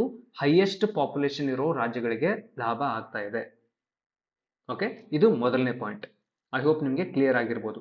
ಸೊ ಸೆಕೆಂಡ್ ಪಾಯಿಂಟ್ ಏನಾಗುತ್ತೆ? ಫಾರೆಸ್ಟ್ ಮತ್ತೆ ಎಕಾಲಜಿ ಇದೆ ಸರ್, ಸೆಕೆಂಡ್ ಪಾಯಿಂಟ್. ಸೊ 100 ರೂಪಾಯಿದಲ್ಲಿ 50 ರೂಪಾಯಿ ಇನ್ಕಮ್ ಡಿಸ್ಟೆನ್ಸ್ಗೆ ಹೋಯ್ತು. ಸೊ ನೆಕ್ಸ್ಟ್ ಇರೋದು 7.5 ರೂಪಾಯಿ. ಈ 7.5 ರೂಪಾಯಿನ ಫಾರೆಸ್ಟ್ಗೆ ಕೊಡ್ತಾ ಇದ್ದಾರೆ. ಅಂದ್ರೆ ಯಾವ ಒಂದು ರಾಜ್ಯಗಳು ಕಾಡುಗಳನ್ನ ಚೆನ್ನಾಗಿ ಮೇಂಟೈನ್ ಮಾಡ್ತಾ ಇದೆ, ಆ ರಾಜ್ಯಗಳಿಗೆ ಒಂದಿಷ್ಟು ದುಡ್ಡು ಹೋಗುತ್ತೆ. ಬಟ್ ಹೋಗ್ತಾ ಇರೋ ದುಡ್ಡು ಎಷ್ಟು? ಕಡಿಮೆ ಇದೆ ಸರ್, 7.5 ರೂಪಾಯಿ ಅಷ್ಟೇ ಇದೆ. ಆ 7.5ದಲ್ಲಿ ಎಲ್ಲ ರಾಜ್ಯಗಳಿಗೂ ಹಂಚಿಕೆ ಮಾಡಬೇಕು. ಯಾವ ರಾಜ್ಯದಲ್ಲಿ ಹೈಯೆಸ್ಟ್ ಫಾರೆಸ್ಟ್ ಇರುತ್ತೆ ಆ 7.5 ರೂಪಾಯಿದಲ್ಲಿ ಆ ರಾಜ್ಯಗಳಿಗೆ ಹೈಯೆಸ್ಟ್ ದುಡ್ಡು ಹೋಗುತ್ತೆ. ಓಕೆ, ಯಾವ ರಾಜ್ಯದಲ್ಲಿ? ಇವಾಗ ರಾಜಸ್ಥಾನದಲ್ಲಿ ಫಾರೆಸ್ಟೇ ಇಲ್ಲ ಸರ್, ಅಂದ್ರೆ ಆ ರಾಜ್ಯಕ್ಕೆ ಅತ್ಯಂತ ಕಡಿಮೆ ದುಡ್ಡು ಹೋಗುತ್ತೆ. 7.5 ರೂಪಾಯಿದಲ್ಲಿ ಅತ್ಯಂತ ಕಡಿಮೆ ದುಡ್ಡು ರಾಜಸ್ಥಾನಕ್ಕೆ ಹೋಗುತ್ತೆ. ಓಕೆ, ಸೊ ಈ 50 ರೂಪಾಯಿ ಏನಾಗುತ್ತೆ? ಇನ್ಕಮ್ ಡಿಸ್ಟೆನ್ಸ್ ಅಂತ ಹೇಳಿದೆ. ಯಾವ ರಾಜ್ಯದ ಇನ್ಕಮ್ ಡಿಸ್ಟೆನ್ಸ್ ಗ್ಯಾಪ್ ಬಹಳಷ್ಟು ಇರುತ್ತೆ ಆ ರಾಜ್ಯಗಳಿಗೆ ಬಹಳಷ್ಟು ಆದಾಯ ಹೋಗುತ್ತೆ. ಇವಾಗ ಫಸ್ಟ್ ಕರ್ನಾಟಕ ಇದೆ ಸರ್, 3 ಲಕ್ಷ ಇದೆ. ನೆಕ್ಸ್ಟ್ ಇವಾಗ ತಮಿಳ್ನಾಡು ಇದೆ ಅಂತ ಇಟ್ಕೊಳ್ಳಿ ಸರ್. ತಮಿಳ್ನಾಡುದು ಏನು ತಲಾ ಆದಾಯ 2,90,000 ಇದೆ ಅಂತ ಇಟ್ಕೊಳ್ಳಿ. ಸೊ ಡಿಫ್ರೆನ್ಸ್ ಬಹಳಷ್ಟು ಇಲ್ಲ ಸರ್. ಡಿಫ್ರೆನ್ಸ್ ಇಲ್ಲ ಅಂದಾಗ ತಮಿಳ್ನಾಡಿಗೆ ಆದಾಯ ಎಷ್ಟು ಹೋಗುತ್ತೆ? ಸ್ವಲ್ಪ ದುಡ್ಡು ಹೋಗುತ್ತೆ. ಈ 50 ರೂಪಾಯಿದಲ್ಲಿ ಉತ್ತರ ಪ್ರದೇಶಕ್ಕೆ ಬಹಳಷ್ಟು ಹೋಗುತ್ತೆ, ತಮಿಳ್ನಾಡಿಗೆ ಕಡಿಮೆ ಬರುತ್ತೆ, ತಮಿಳ್ನಾಡಿಗೆ ಅತ್ಯಂತ ಕಡಿಮೆ ಆದಾಯ ಬರುತ್ತೆ. ಈ ಫಾರೆಸ್ಟ್ ಕೂಡ ನಿಮ್ಗೆ ಅರ್ಥ ಆಗಿರ್ಬೋದು, ಯಾವ ಒಂದು ರಾಜ್ಯದಲ್ಲಿ ಫಾರೆಸ್ಟ್ ಜಾಸ್ತಿ ಇರುತ್ತೆ 7.5 ರೂಪಾಯಿದಲ್ಲಿ ಆ ರಾಜ್ಯಕ್ಕೆ ಬಹಳಷ್ಟು ದುಡ್ಡು ಹೋಗುತ್ತೆ. ಓಕೆ, ಇದು ಫಾರೆಸ್ಟ್ ಮತ್ತೆ ಇನ್ಕಮ್ ಡಿಸ್ಟೆನ್ಸ್ ಆಯ್ತು. ಫಾರೆಸ್ಟ್ ಮತ್ತೆ ಇನ್ಕಮ್ ಡಿಸ್ಟೆನ್ಸ್. ಅದೇ ರೀತಿ ನೆಕ್ಸ್ಟ್ ಪ್ಯಾರಾಮೀಟರ್ ಬರೋದು ಏರಿಯಾ ಅಂತ ಬರುತ್ತೆ. Next parameter area. ಸೊ ಏರಿಯಾಗೆ ಎಷ್ಟು ಪರ್ಸೆಂಟ್ ಇದೆ? 15% ಇದೆ, ಅಂದ್ರೆ 15 ರೂಪಾಯಿ. ಯಾವ ಒಂದು ರಾಜ್ಯದ ಏರಿಯಾ ದೊಡ್ಡದಿರುತ್ತೆ ಆ ರಾಜ್ಯಕ್ಕೆ ಬಹುಪಾಲು 15 ರೂಪಾಯಿದಲ್ಲಿ ಬಹುಪಾಲು ಹೋಗುತ್ತೆ. ಉದಾಹರಣೆಗೆ ಉತ್ತರ ಪ್ರದೇಶ ದೊಡ್ಡದಿದೆ, ರಾಜಸ್ಥಾನ ದೊಡ್ಡದಿದೆ, ಮಹಾರಾಷ್ಟ್ರ ದೊಡ್ಡದಿದೆ, ಅದೇ ರೀತಿ ಮಧ್ಯಪ್ರದೇಶ ದೊಡ್ಡದಿದೆ. ಸೊ ಈ ರಾಜ್ಯಗಳಿಗೆ ಈ 15 ರೂಪಾಯಿದಲ್ಲಿ ಅತ್ಯಂತ ದೊಡ್ಡ ಮಟ್ಟದ ಆದಾಯ ಹೋಗುತ್ತೆ. ಈ 15 ರೂಪಾಯಿದಲ್ಲಿ ಅತ್ಯಂತ ದೊಡ್ಡ ಮಟ್ಟದ ಆದಾಯ. ಅದೇ ಕಡಿಮೆ ಏರಿಯಾ ಇರೋ ರಾಜ್ಯಗಳು, ಉದಾಹರಣೆಗೆ ಗೋವಾ ಆಗಿರ್ಬೋದು, ಮೇಘಾಲಯ ಆಗಿರ್ಬೋದು, ಸಿಕ್ಕಿಂ ಆಗಿರ್ಬೋದು, ತ್ರಿಪುರ ಆಗಿರ್ಬೋದು, ಈ ರಾಜ್ಯಗಳಿಗೆ ಕಡಿಮೆ ಆದಾಯ ಬರುತ್ತೆ ಅಂತ ಅರ್ಥ. ಈ ರಾಜ್ಯಗಳಿಗೆ ಕಡಿಮೆ ಆದಾಯ ಬರುತ್ತೆ. ನೆಕ್ಸ್ಟ್ ಇನ್ನೊಂದು ಇಂಪಾರ್ಟೆಂಟ್ ಪ್ಯಾರಾಮೀಟರ್ ಏನಿದೆ, ಪಾಪ್ಯುಲೇಷನ್ ಅಂತ ಇದೆ ಸರ್. ಜನಸಂಖ್ಯೆ. ಜನಸಂಖ್ಯೆಗೆ 27.5% ಅನ್ನ ಕೊಟ್ಟಿದ್ದಾರೆ. ಅಂದ್ರೆ 27.5 ರೂಪಾಯಿ ಇದೆ ಸರ್. ಯಾವ ರಾಜ್ಯದ ಜನಸಂಖ್ಯೆ ಬಹಳಷ್ಟು ಇರುತ್ತೆ ಆ ರಾಜ್ಯಕ್ಕೆ ಬಹಳಷ್ಟು ಆದಾಯ ಹೋಗುತ್ತೆ. ಉದಾಹರಣೆಗೆ ಉತ್ತರ ಪ್ರದೇಶ 22 ಕೋಟಿ ಇದೆ ಸರ್. 22 ಕೋಟಿ ಜನಸಂಖ್ಯೆ ಉತ್ತರ ಪ್ರದೇಶದಲ್ಲಿ ಇದೆ. ಸೊ ಈ 27.5 ರೂಪಾಯಿದಲ್ಲಿ ಹೈಯೆಸ್ಟ್ ಆದಾಯ ಯಾರಿಗೆ ಹೋಗುತ್ತೆ? ಉತ್ತರ ಪ್ರದೇಶಕ್ಕೆ ಹೋಗುತ್ತೆ. ಸೊ ಕಡಿಮೆ ಜನಸಂಖ್ಯೆ ಇರೋ ಗೋವಾ ಆಗಿರ್ಬೋದು, ಓಕೆ, ಸಿಕ್ಕಿಂ ಆಗಿರ್ಬೋದು, ಈ ರಾಜ್ಯಗಳಿಗೆ ಕಡಿಮೆ 27 ರೂಪಾಯಿದಲ್ಲಿ ತೀರಾ ಕಡಿಮೆ ಮಟ್ಟದ ಆದಾಯ, ಅಂದ್ರೆ ಫೈನಲ್ ಆಗಿ ಉಳಿದಿರೋ ದುಡ್ಡು ಇವ್ರಿಗೆ ಸಿಗುತ್ತೆ ಅಂತ ಅರ್ಥ. ಇವ್ರಿಗೆ ಸಿಗುತ್ತೆ. ಓಕೆ, ಸೊ ಇದು 14ನೇ ಫೈನಾನ್ಸ್ ಕಮಿಷನ್ ಸರ್. ಸೊ ಇದರಲ್ಲಿ ಕರ್ನಾಟಕದ ವ್ಯಾಲ್ಯೂನ ನೋಡೋಣ ಸರ್. ಕರ್ನಾಟಕದ್ದು ತಲಾ ಆದಾಯ ಚೆನ್ನಾಗಿದೆ, ಅಂದ್ರೆ ಕರ್ನಾಟಕ ಡೆವಲಪ್ ಆಗ್ತಾ ಇದೆ. ಡೆವಲಪ್ ಆದ್ರೂ ಕೂಡ ಕರ್ನಾಟಕಕ್ಕೆ ಆದಾಯ 0 ಬರ್ತಾ ಇದೆ ಅಂತ ಅರ್ಥ. ಬಿಕಾಸ್ ಹೈಯೆಸ್ಟ್ ಕರ್ನಾಟಕ ಕನ್ಸಿಡರ್ ಮಾಡಿದೀವಿ. ಸೊ ಕರ್ನಾಟಕಕ್ಕೆ ಇನ್ಕಮ್ ಡಿಸ್ಟೆನ್ಸ್ ಇಂದ ಕಡಿಮೆ ಆದಾಯ ಬರ್ತಾ ಇದೆ. ಕರ್ನಾಟಕದಲ್ಲಿ ವೆಸ್ಟರ್ನ್ ಘಾಟ್ಸ್ ಇದೆ ಸರ್. ವೆಸ್ಟರ್ನ್ ಘಾಟ್ಸ್ ಫಾರೆಸ್ಟ್ ನಾವು ಚೆನ್ನಾಗಿ ಮೇಂಟೈನ್ ಮಾಡ್ತಾ ಇದೀವಿ. ಆದ್ರೆ ಫಾರೆಸ್ಟ್ಗೆ ವೇಟೇಜ್ ಏನಿದೆ ಕೇವಲ 7.5 ರೂಪಾಯಿ ಇದೆ. 7.5 ರೂಪಾಯಿದಲ್ಲಿ ಎಲ್ಲ ರಾಜ್ಯಗಳಿಗೆ ಹಂಚಿಕೆ ಮಾಡಿ ನಮ್ಮ ರಾಜ್ಯಕ್ಕೆ ಸಿಗೋದು ಮತ್ತು ಕಡಿಮೆ ಸಿಗುತ್ತೆ. ಇನ್ಕಮ್ ಡಿಸ್ಟೆನ್ಸ್ ಅಲ್ಲಿ ನಮಗೆ ಚೆನ್ನಾಗಿ ಬರ್ತಾ ಇಲ್ಲ ಆದಾಯ, ಫಾರೆಸ್ಟ್ ಅಲ್ಲಿ ಸ್ವಲ್ಪ ಮಟ್ಟಿಗೆ ಬರ್ತಾ ಇದೆ. ಏರಿಯಾವನ್ನ ನೋಡಿದ್ರೆ ದೊಡ್ಡ ದೊಡ್ಡ ರಾಜ್ಯಗಳಿಗೆ ದೊಡ್ಡ ದೊಡ್ಡ ಮೊತ್ತದ ದುಡ್ಡು ಹೋಗ್ತಾ ಇದೆ. ನಮ್ಮ ರಾಜ್ಯ ಮಿಡಲ್ ಅಲ್ಲಿ ಬರುತ್ತೆ, ನಮಗೆ ಸ್ವಲ್ಪ ಮೀಡಿಯಂ ಆಗಿ ಇದರಲ್ಲಿ ದುಡ್ಡು ಸಿಗುತ್ತೆ. Okay, population. ನಾವು ಪಾಪ್ಯುಲೇಷನ್ ಅನ್ನ ಕಂಟ್ರೋಲ್ ಮಾಡ್ತಾ ಇದೀವಿ. ಉತ್ತರದಲ್ಲಿ ಇರೋ ರಾಜ್ಯಗಳು ಪಾಪ್ಯುಲೇಷನ್ ಅನ್ನ ಕಂಟ್ರೋಲ್ ಮಾಡ್ತಾ ಇಲ್ಲ ಅಂದ್ರೂ ಕೂಡ ಅದಕ್ಕೆ ಬಹಳಷ್ಟು ಆದಾಯ ಹೋಗ್ತಾ ಇದೆ. ಸೊ ಇಲ್ಲಿ ಕರ್ನಾಟಕಕ್ಕೆ ಏನಾಗ್ತಾ ಇದೆ ಮತ್ತು ಪೆಟ್ಟು ಬೀಳ್ತಾ ಇದೆ. ಕೇವಲ ಕರ್ನಾಟಕ ಅಷ್ಟೇ ಅಲ್ಲ, ಕರ್ನಾಟಕ, ಕೇರಳ, ತಮಿಳುನಾಡು, ಆಂಧ್ರ ಪ್ರದೇಶ, ಈವನ್ ತೆಲಂಗಾಣ ಆಗಿರ್ಬೋದು, ಮಹಾರಾಷ್ಟ್ರ ಆಗಿರ್ಬೋದು, ಈ ಎಲ್ಲ ರಾಜ್ಯಗಳಿಗೂ ಈ ಪ್ಯಾರಾಮೀಟರ್ಸ್ ಏನಾಗ್ತಾ ಇದೆ, ತೊಂದರೆ ಮಾಡ್ತಾ ಇದೆ. ಓಕೆ, ಯಾವ ರೀತಿ ಕರಣ್ ಚೆನ್ನಾಗಿ ಓದ್ತಾ ಇದ್ದ ಆದ್ರೂ ಕೂಡ ಅವನಿಗೆ ಶಿಕ್ಷೆ ಆಗ್ತಾ ಇತ್ತು, ಆ ರೀತಿ ಇಲ್ಲಿ ದಕ್ಷಿಣ ರಾಜ್ಯಗಳಿಗೆ ಶಿಕ್ಷೆ ಆಗ್ತಾ ಇದೆ. ಓಕೆ, ಇದು ಯಾವಾಗ? 14ನೇ ಫೈನಾನ್ಸ್ ಕಮಿಷನ್ ಅಲ್ಲಿ. ಇದನ್ನು ಅರಿತುಕೊಂಡ ದಕ್ಷಿಣದ ರಾಜ್ಯಗಳು ಏನ್ ಮಾಡಿದೆ, ಇವಾಗ ಈ 15th ಫೈನಾನ್ಸ್ ಕಮಿಷನ್ ಮುಂದೆ ತಮ್ಮ ತೊಂದರೆಗಳನ್ನ ಹೇಳ್ಕೊಂಡಿತ್ತು ಸರ್. ನಾವು ಪಾಪ್ಯುಲೇಷನ್ ಕಂಟ್ರೋಲ್ ಮಾಡ್ತಾ ಇದೀವಿ, ಎಲ್ಲ ಬೆಟರ್ ಫೆಸಿಲಿಟೀಸ್ ನ ಕೊಡ್ತಾ ಇದೀವಿ, ಜನರಿಗೆ ಸರ್ವಿಸಸ್ ನ ಕೊಡ್ತೀವಿ, ಆದ್ರೂ ಕೂಡ ನಮಗೆ ಆದಾಯ ಕಡಿಮೆ ಬರ್ತಾ ಇದೆ, ಇದಕ್ಕೆ ಸೊಲ್ಯೂಷನ್ ಕೊಡಿ ಅಂತ ಹೇಳಿದ್ದಾರೆ. ಸೊ 15th ಫೈನಾನ್ಸ್ ಕಮಿಷನ್ ಅವ್ರು ಏನ್ ಮಾಡಿದ್ದಾರೆ, ಎರಡು ಹೊಸ ಟಾಪಿಕ್ ಅನ್ನ ಇಂಟ್ರೊಡ್ಯೂಸ್ ಮಾಡಿದ್ದಾರೆ. ಇದರಲ್ಲಿ ಇಂಟ್ರೊಡ್ಯೂಸ್ ಮಾಡಿದ್ದಾರೆ. ಅದೇನಪ್ಪ? ಸೊ ಇದರಲ್ಲಿ ಎರಡು ಬರೋದು. ಮೊದಲು ಈ ಇನ್ಕಮ್ ಡಿಸ್ಟೆನ್ಸ್ ಏನಿತ್ತು ಇದನ್ನ 50% ಇರೋದನ್ನ 45ಕ್ಕೆ ರಿಡ್ಯೂಸ್ ಮಾಡಿದ್ದಾರೆ. ಅಂದ್ರೆ 100 ರೂಪಾಯಿದಲ್ಲಿ ಇವಾಗ 45 ರೂಪಾಯಿ ಇನ್ಕಮ್ ಡಿಸ್ಟೆನ್ಸ್ಗೆ ಹೋಗುತ್ತೆ. ದೊಡ್ಡ ಆದಾಯ ಹೋಗ್ತಾ ಇದೆ, ಸ್ವಲ್ಪ ಕಡಿಮೆ ಮಾಡಿದ್ದಾರೆ ಅಷ್ಟೇ. ಓಕೆ, ಇನ್ಕಮ್ ಡಿಸ್ಟೆನ್ಸ್ ಯಾರಿಗೆ ಹೈಯೆಸ್ಟ್ ಹೋಗುತ್ತೆ ಇವಾಗ? ಉತ್ತರ ಪ್ರದೇಶಕ್ಕೆ ಹೋಗುತ್ತೆ. ಬಟ್ ಅದರಲ್ಲಿ ಸ್ವಲ್ಪ ಮಟ್ಟಿಗೆ ಕಡಿಮೆ ಹೋಗ್ತಾ ಇದೆ ಅಂತ ಅರ್ಥ. ಫಾರೆಸ್ಟ್ ಮತ್ತೆ ಎಕಾಲಜಿನ ನೋಡಿ ಸರ್, 7.5% ಇರೋದನ್ನ 10%ಗೆ ಇನ್ಕ್ರೀಸ್ ಮಾಡಿದ್ದಾರೆ. ಇವಾಗ ಯಾವ ಒಂದು ರಾಜ್ಯಗಳು ಕಾಡುಗಳನ್ನ ಬೆಳೆಸ್ತಾ ಇದೆ ಆ ರಾಜ್ಯಗಳಿಗೆ ಇನ್ಸೆಂಟಿವೈಸ್ ಮಾಡಿದಾಗೆ, ಆ ರಾಜ್ಯಗಳಿಗೆ ನಾವು ಪ್ರೋತ್ಸಾಹ ಕೊಟ್ಟಾಗೆ. ಓಕೆ, ಸೊ ಈ 10 ರೂಪಾಯಿ ಏನಾಗಿದೆ, ಈ 10 ರೂಪಾಯಿದಲ್ಲಿ ಇವಾಗ ಕರ್ನಾಟಕಕ್ಕೆ ಬರ್ತಾ ಇರೋ ದುಡ್ಡು ಸ್ವಲ್ಪ ಹೆಚ್ಚಿಗೆ ಆಗುತ್ತೆ, ಸ್ವಲ್ಪ ಮಟ್ಟಿಗೆ ಹೆಚ್ಚಿಗೆ ಆಗುತ್ತೆ, ಬಹಳಷ್ಟು ಹೆಚ್ಚಿಗೆ ಆಗೋದಿಲ್ಲ. ಏರಿಯಾ ಕಾನ್ಸ್ಟೆಂಟ್ ಇಟ್ಟಿದ್ದಾರೆ. ಓಕೆ, ಏರಿಯಾ ಏನಿದೆ 15 ಇದೆ, ಕಾನ್ಸ್ಟೆಂಟ್ ಇಟ್ಟಿದ್ದಾರೆ. ಬಟ್ ಇಂಪಾರ್ಟೆಂಟ್ ಚೇಂಜ್ ಏನ್ ಮಾಡಿದ್ದಾರೆ, ಈ ಪಾಪ್ಯುಲೇಷನ್ 27.5 ಏನಿತ್ತು ಇದನ್ನ 15ಕ್ಕೆ ರಿಡ್ಯೂಸ್ ಮಾಡಿದ್ದಾರೆ. ಅಂದ್ರೆ ಪಾಪ್ಯುಲೇಷನ್ ಯಾವ ರಾಜ್ಯಗಳು ಕಂಟ್ರೋಲ್ ಮಾಡ್ತಾ ಇಲ್ಲ ಆ ರಾಜ್ಯಗಳಿಗೆ ಇವಾಗ ಸ್ವಲ್ಪ ಶಿಕ್ಷೆ ಬಿದ್ದ ಹಾಗೆ ಆಗ್ತಾ ಇದೆ. ಅದು ಯಾವಾಗ? 15ನೇ ಫೈನಾನ್ಸ್ ಕಮಿಷನ್ ಬಂದಾಗ. ಓಕೆ, ಸೊ ಯಾವ ರಾಜ್ಯಗಳು ಪಾಪ್ಯುಲೇಷನ್ ಅನ್ನ ಕಂಟ್ರೋಲ್ ಮಾಡ್ತಾ ಇಲ್ಲ ಇವಾಗ ಅದಕ್ಕೆ ಶಿಕ್ಷೆ ಬಿದ್ದ ಹಾಗೆ. ಬರ್ತಾ ಇರೋ ಆದಾಯದಲ್ಲಿ ಇವಾಗ ಬಹಳಷ್ಟು ಕಡಿಮೆ ಇತ್ತು ಸರ್, ಆಲ್ಮೋಸ್ಟ್ 10% ಕಡಿಮೆ ಆಗಿದೆ. ಓಕೆ, ಸೊ ಇವಾಗ ಏನಾಗುತ್ತೆ, 15 ಅಂದ್ರೆ ಉತ್ತರ ಪ್ರದೇಶಕ್ಕೆ ಹೋಗ್ತಾ ಇರೋ ಆದಾಯ ಈ 15ರಲ್ಲಿ ಕಡಿಮೆ ಆಗುತ್ತೆ, ಬಿಹಾರಕ್ಕೆ ಕಡಿಮೆ ಆಗುತ್ತೆ. ಓಕೆ, ಇವಾಗ ಎರಡು ಇಂಪಾರ್ಟೆಂಟ್ ಟಾಪಿಕ್ ಏನ್ ಆಡ್ ಮಾಡಿದ್ದಾರೆ, ಒಂದು ಡೆಮೋಗ್ರಫಿಕ್ ಪರ್ಫಾರ್ಮೆನ್ಸ್ ಅಂತ ಮಾಡಿದ್ದಾರೆ ಸರ್. Demographic performance. ಈ 100 ರೂಪಾಯಿದಲ್ಲಿ ಈ 12.5ನ ಈ ಡೆಮೋಗ್ರಫಿಕ್ ಪರ್ಫಾರ್ಮೆನ್ಸ್ಗೆ ಇಟ್ಟಿದ್ದಾರೆ. ಅಂದ್ರೆ ಯಾವ ಒಂದು ರಾಜ್ಯಗಳು ಡೆಮೋಗ್ರಫಿನ ಕಂಟ್ರೋಲ್ ಮಾಡುತ್ತೆ, ಅಂದ್ರೆ ಜನಸಂಖ್ಯೆಯನ್ನ ನಿಯಂತ್ರಣ ಮಾಡುತ್ತೆ, ಆ ರಾಜ್ಯಗಳಿಗೆ ಇನ್ಸೆಂಟಿವೈಸ್ ಮಾಡೋದಕ್ಕೆ 12.5 ಕೊಡ್ತಾ ಇದ್ದಾರೆ. ಅಂದ್ರೆ ಯಾವ ಒಂದು ರಾಜ್ಯಗಳು ಜನಸಂಖ್ಯೆಯನ್ನ ಕಂಟ್ರೋಲ್ ಮಾಡೋದಕ್ಕೆ ಮೆಜರ್ಸ್ ಅನ್ನ ತಗೊಳ್ತಾ ಇದ್ದಾರೆ, ಆ ರಾಜ್ಯಗಳಿಗೆ ದುಡ್ಡು ಹೋಗ್ತಾ ಇದೆ ಇವಾಗ. ಉದಾಹರಣೆಗೆ ದಕ್ಷಿಣದ ರಾಜ್ಯಗಳು. ಸೊ ಈ 14ನೇ ಫೈನಾನ್ಸ್ ಕಮಿಷನ್ ಅಲ್ಲಿ ನಮ್ಗೆ ಏನ್ ಮೋಸ ಆಗ್ತಾ ಇತ್ತು, ಆ ಮೋಸ ಆಗ್ತಾ ಇರೋ ಏನಿದು ಇಂಟೆನ್ಸಿಟಿ ಏನಿದೆ, ಇಂಟೆನ್ಸಿಟಿ ಸ್ವಲ್ಪ ಕಡಿಮೆ ಆಗಿದೆ. ಇಂಟೆನ್ಸಿಟಿ ಕಡಿಮೆ ಆಗಿದೆ ಅಂತ ಹೇಳ್ಬೋದು. ಸೊ ಇವಾಗ ಕರ್ನಾಟಕಕ್ಕೆ ಅದೇ ರೀತಿ ತಮಿಳುನಾಡು ಆಗಿರ್ಬೋದು, ಆಂಧ್ರ ಪ್ರದೇಶ ಆಗಿರ್ಬೋದು, ಅದಕ್ಕೆ ಸ್ವಲ್ಪ ಆದಾಯ ಈ ಮೂಲಕ ಹೆಚ್ಚಿಗೆ ಬರ್ತಾ ಇದೆ. ಸೊ ನಾವು ಡೆಮೋಗ್ರಫಿಕ್ ಪರ್ಫಾರ್ಮೆನ್ಸ್ ಚೆನ್ನಾಗಿದೆ ಸರ್ ನಮ್ದು. ನೆಕ್ಸ್ಟ್ ಬರೋದು ಇನ್ನೊಂದು ಇಂಪಾರ್ಟೆಂಟ್ ಪ್ಯಾರಾಮೀಟರ್ ಅಂದ್ರೆ ಟ್ಯಾಕ್ಸ್ ಎಫರ್ಟ್. ಯಾವ ಒಂದು ರಾಜ್ಯಗಳು ಹೆಚ್ಚಿಗೆ ತೆರಿಗೆಯನ್ನ ಸಂಗ್ರಹ ಮಾಡೋದಕ್ಕೆ ಎಫರ್ಟ್ ಅನ್ನ ಹಾಕ್ತಾ ಇದೆ, ಆ ರಾಜ್ಯಗಳಿಗೆ 100 ರೂಪಾಯಿದಲ್ಲಿ ಉಳಿದಿರೋ 2.5 ರೂಪಾಯಿನ ಹಂಚಿಕೆ ಮಾಡ್ತಾರೆ. ಉದಾಹರಣೆಗೆ ದಕ್ಷಿಣದ ರಾಜ್ಯಗಳು ಬಹಳಷ್ಟು ತೆರಿಗೆಯನ್ನ ಕಲೆಕ್ಟ್ ಮಾಡ್ತಾ ಇದೆ. ಸೊ 2.5 ರೂಪಾಯಿ ದಕ್ಷಿಣ ರಾಜ್ಯಗಳಿಗೆ ಹಂಚಿಕೆ ಮಾಡ್ತಾರೆ. ಅಂದ್ರೆ ಇದರಲ್ಲಿ ಉತ್ತರ ಪ್ರದೇಶಕ್ಕೂ ದುಡ್ಡು ಹೋಗುತ್ತೆ, ಬಟ್ ಕಡಿಮೆ ದುಡ್ಡು ಹೋಗುತ್ತೆ. ಡೆಮೋಗ್ರಫಿಕ್ ಪರ್ಫಾರ್ಮೆನ್ಸ್ ಅಲ್ಲಿ ಉತ್ತರ ಪ್ರದೇಶಕ್ಕೆ ದುಡ್ಡು ಹೋಗುತ್ತೆ, ಬಟ್ ಕಡಿಮೆ ದುಡ್ಡು ಹೋಗುತ್ತೆ. ಓಕೆ, ಈ ಒಂದು 15ನೇ ಫೈನಾನ್ಸ್ ಕಮಿಷನ್ ಏನಿದೆ, ಇದರಲ್ಲಿ ದಕ್ಷಿಣದ ರಾಜ್ಯಗಳಿಗೆ ಸ್ವಲ್ಪ ಮಟ್ಟದ ಜಯ ಸಿಕ್ಕಿದೆ ಅಂತ ಹೇಳ್ಬೋದು. ಸೊ ಇವಾಗ ರೀಸೆಂಟ್ ಆಗಿ ಏನಾಗಿದೆ, 16ನೇ ಫೈನಾನ್ಸ್ ಕಮಿಷನ್ ಸ್ಟಾರ್ಟ್ ಆಗಿದೆ. 16ನೇ ಫೈನಾನ್ಸ್ ಕಮಿಷನ್. ಸೊ ಈ 16ನೇ ಫೈನಾನ್ಸ್ ಕಮಿಷನ್ ಮುಂದೆ ತಮ್ಮ ಪ್ರಾಬ್ಲಮ್ಸ್ ನ ಹೇಳ್ಕೊಳ್ಳೋದಕ್ಕೆ ದಕ್ಷಿಣ ರಾಜ್ಯಗಳು, ಎಸ್ಪೆಷಲಿ ಕರ್ನಾಟಕ, ಸ್ವಲ್ಪ ಏನ್ ಮಾಡ್ತಾ ಇದೆ, ಅಗ್ರೆಸಿವ್ ಆಗಿ ಪಾಲಿಸಿನ ಫಾರ್ಮ್ ಮಾಡ್ತಾ ಇದೆ ಸರ್. ಓಕೆ, ಟ್ವಿಟರ್ ಆಗಿರ್ಬೋದು, ಬೇರೆ ಬೇರೆ ಜನಾಂದೋಲನ ಆಗಿರ್ಬೋದು, ಈ ರೀತಿ ಮಾಡಿ ಜನಗಳಲ್ಲಿ ಒಂದು ಅವೇರ್ನೆಸ್ ಅನ್ನ ಕ್ರಿಯೇಟ್ ಮಾಡ್ತಾ ಇದೆ. ಓಕೆ, ಸೊ ಇಷ್ಟೆಲ್ಲ ಇವಾಗ ನೋಡಿ ಸರ್, ಟ್ಯಾಕ್ಸ್ ಎಫರ್ಟ್ ಕರ್ನಾಟಕ ಚೆನ್ನಾಗಿ ಹಾಕ್ತಾ ಇದೆ. ಡೆಮೋಗ್ರಫಿಕ್ ಪರ್ಫಾರ್ಮೆನ್ಸ್, ಜನಸಂಖ್ಯೆ ನಿಯಂತ್ರಣದಲ್ಲಿ ಕರ್ನಾಟಕ ಚೆನ್ನಾಗಿ ಪರ್ಫಾರ್ಮ್ ಮಾಡ್ತಾ ಇದೆ. ಈ ಇನ್ಕಮ್ ಡಿಸ್ಟೆನ್ಸ್, ಕರ್ನಾಟಕದಲ್ಲಿ ತಲಾ ಆದಾಯ ಹೆಚ್ಚಿಗೆ ಇದೆ, ಕರ್ನಾಟಕದಲ್ಲಿ ಫಾರೆಸ್ಟ್ ಚೆನ್ನಾಗಿದೆ, ಕರ್ನಾಟಕದ ಏರಿಯಾ ಮೀಡಿಯಂ ಇದೆ, ಆದ್ರೂ ನಮಗೆ ದುಡ್ಡು ಕಡಿಮೆ ಸಿಗ್ತಾ ಇದೆ, ಪಾಪ್ಯುಲೇಷನ್ ಅನ್ನು ಕಂಟ್ರೋಲ್ ಮಾಡಿದ್ರು ಕೂಡ ನಮ್ಗೆ ಆದಾಯ ಸಿಗ್ತಾ ಇಲ್ಲ. ಇಷ್ಟೆಲ್ಲ ಇದ್ರೂ ಕೂಡ 100 ರೂಪಾಯಿದಲ್ಲಿ ಕರ್ನಾಟಕಕ್ಕೆ ಎಷ್ಟು ಸಿಗ್ತಾ ಇದ್ರೆ ಕೇವಲ 3.84% ಸಿಗ್ತಾ ಇದೆ. ಇದು ಅನ್ಯಾಯ ಇದ್ದಾಗೆ ಸರ್. ಅದೇ ನೀವು ಉತ್ತರ ಪ್ರದೇಶಕ್ಕೆ ನೋಡಿದ್ರೆ 18% ವರೆಗೂ ಸಿಗ್ತಾ ಇದೆ. 18%. ಇಷ್ಟೆಲ್ಲ ನಾವು ಬೆಟರ್ ಪರ್ಫಾರ್ಮೆನ್ಸ್ ಮಾಡ್ತಾ ಇದೀವಿ. ಯಾವ ರೀತಿ ಕರೆಂಟ್ ಬೆಟರ್ ಪರ್ಫಾರ್ಮೆನ್ಸ್ ಮಾಡ್ತಾ ಇದ್ದ ಕರ್ನಾಟಕ ಅದೇ ರೀತಿ ಮಾಡ್ತಾ ಇದೆ, ಬಟ್ ಆದಾಯ ಸಿಗ್ತಾ ಇಲ್ಲ ಸರ್. ಉತ್ತರ ಪ್ರದೇಶ ಚೆನ್ನಾಗಿ ಪರ್ಫಾರ್ಮ್ ಮಾಡ್ತಾ ಇಲ್ಲ, ಆದ್ರೂ ಅದಕ್ಕೆ ಆದಾಯ ಬಹಳಷ್ಟು ಹೋಗ್ತಾ ಇದೆ.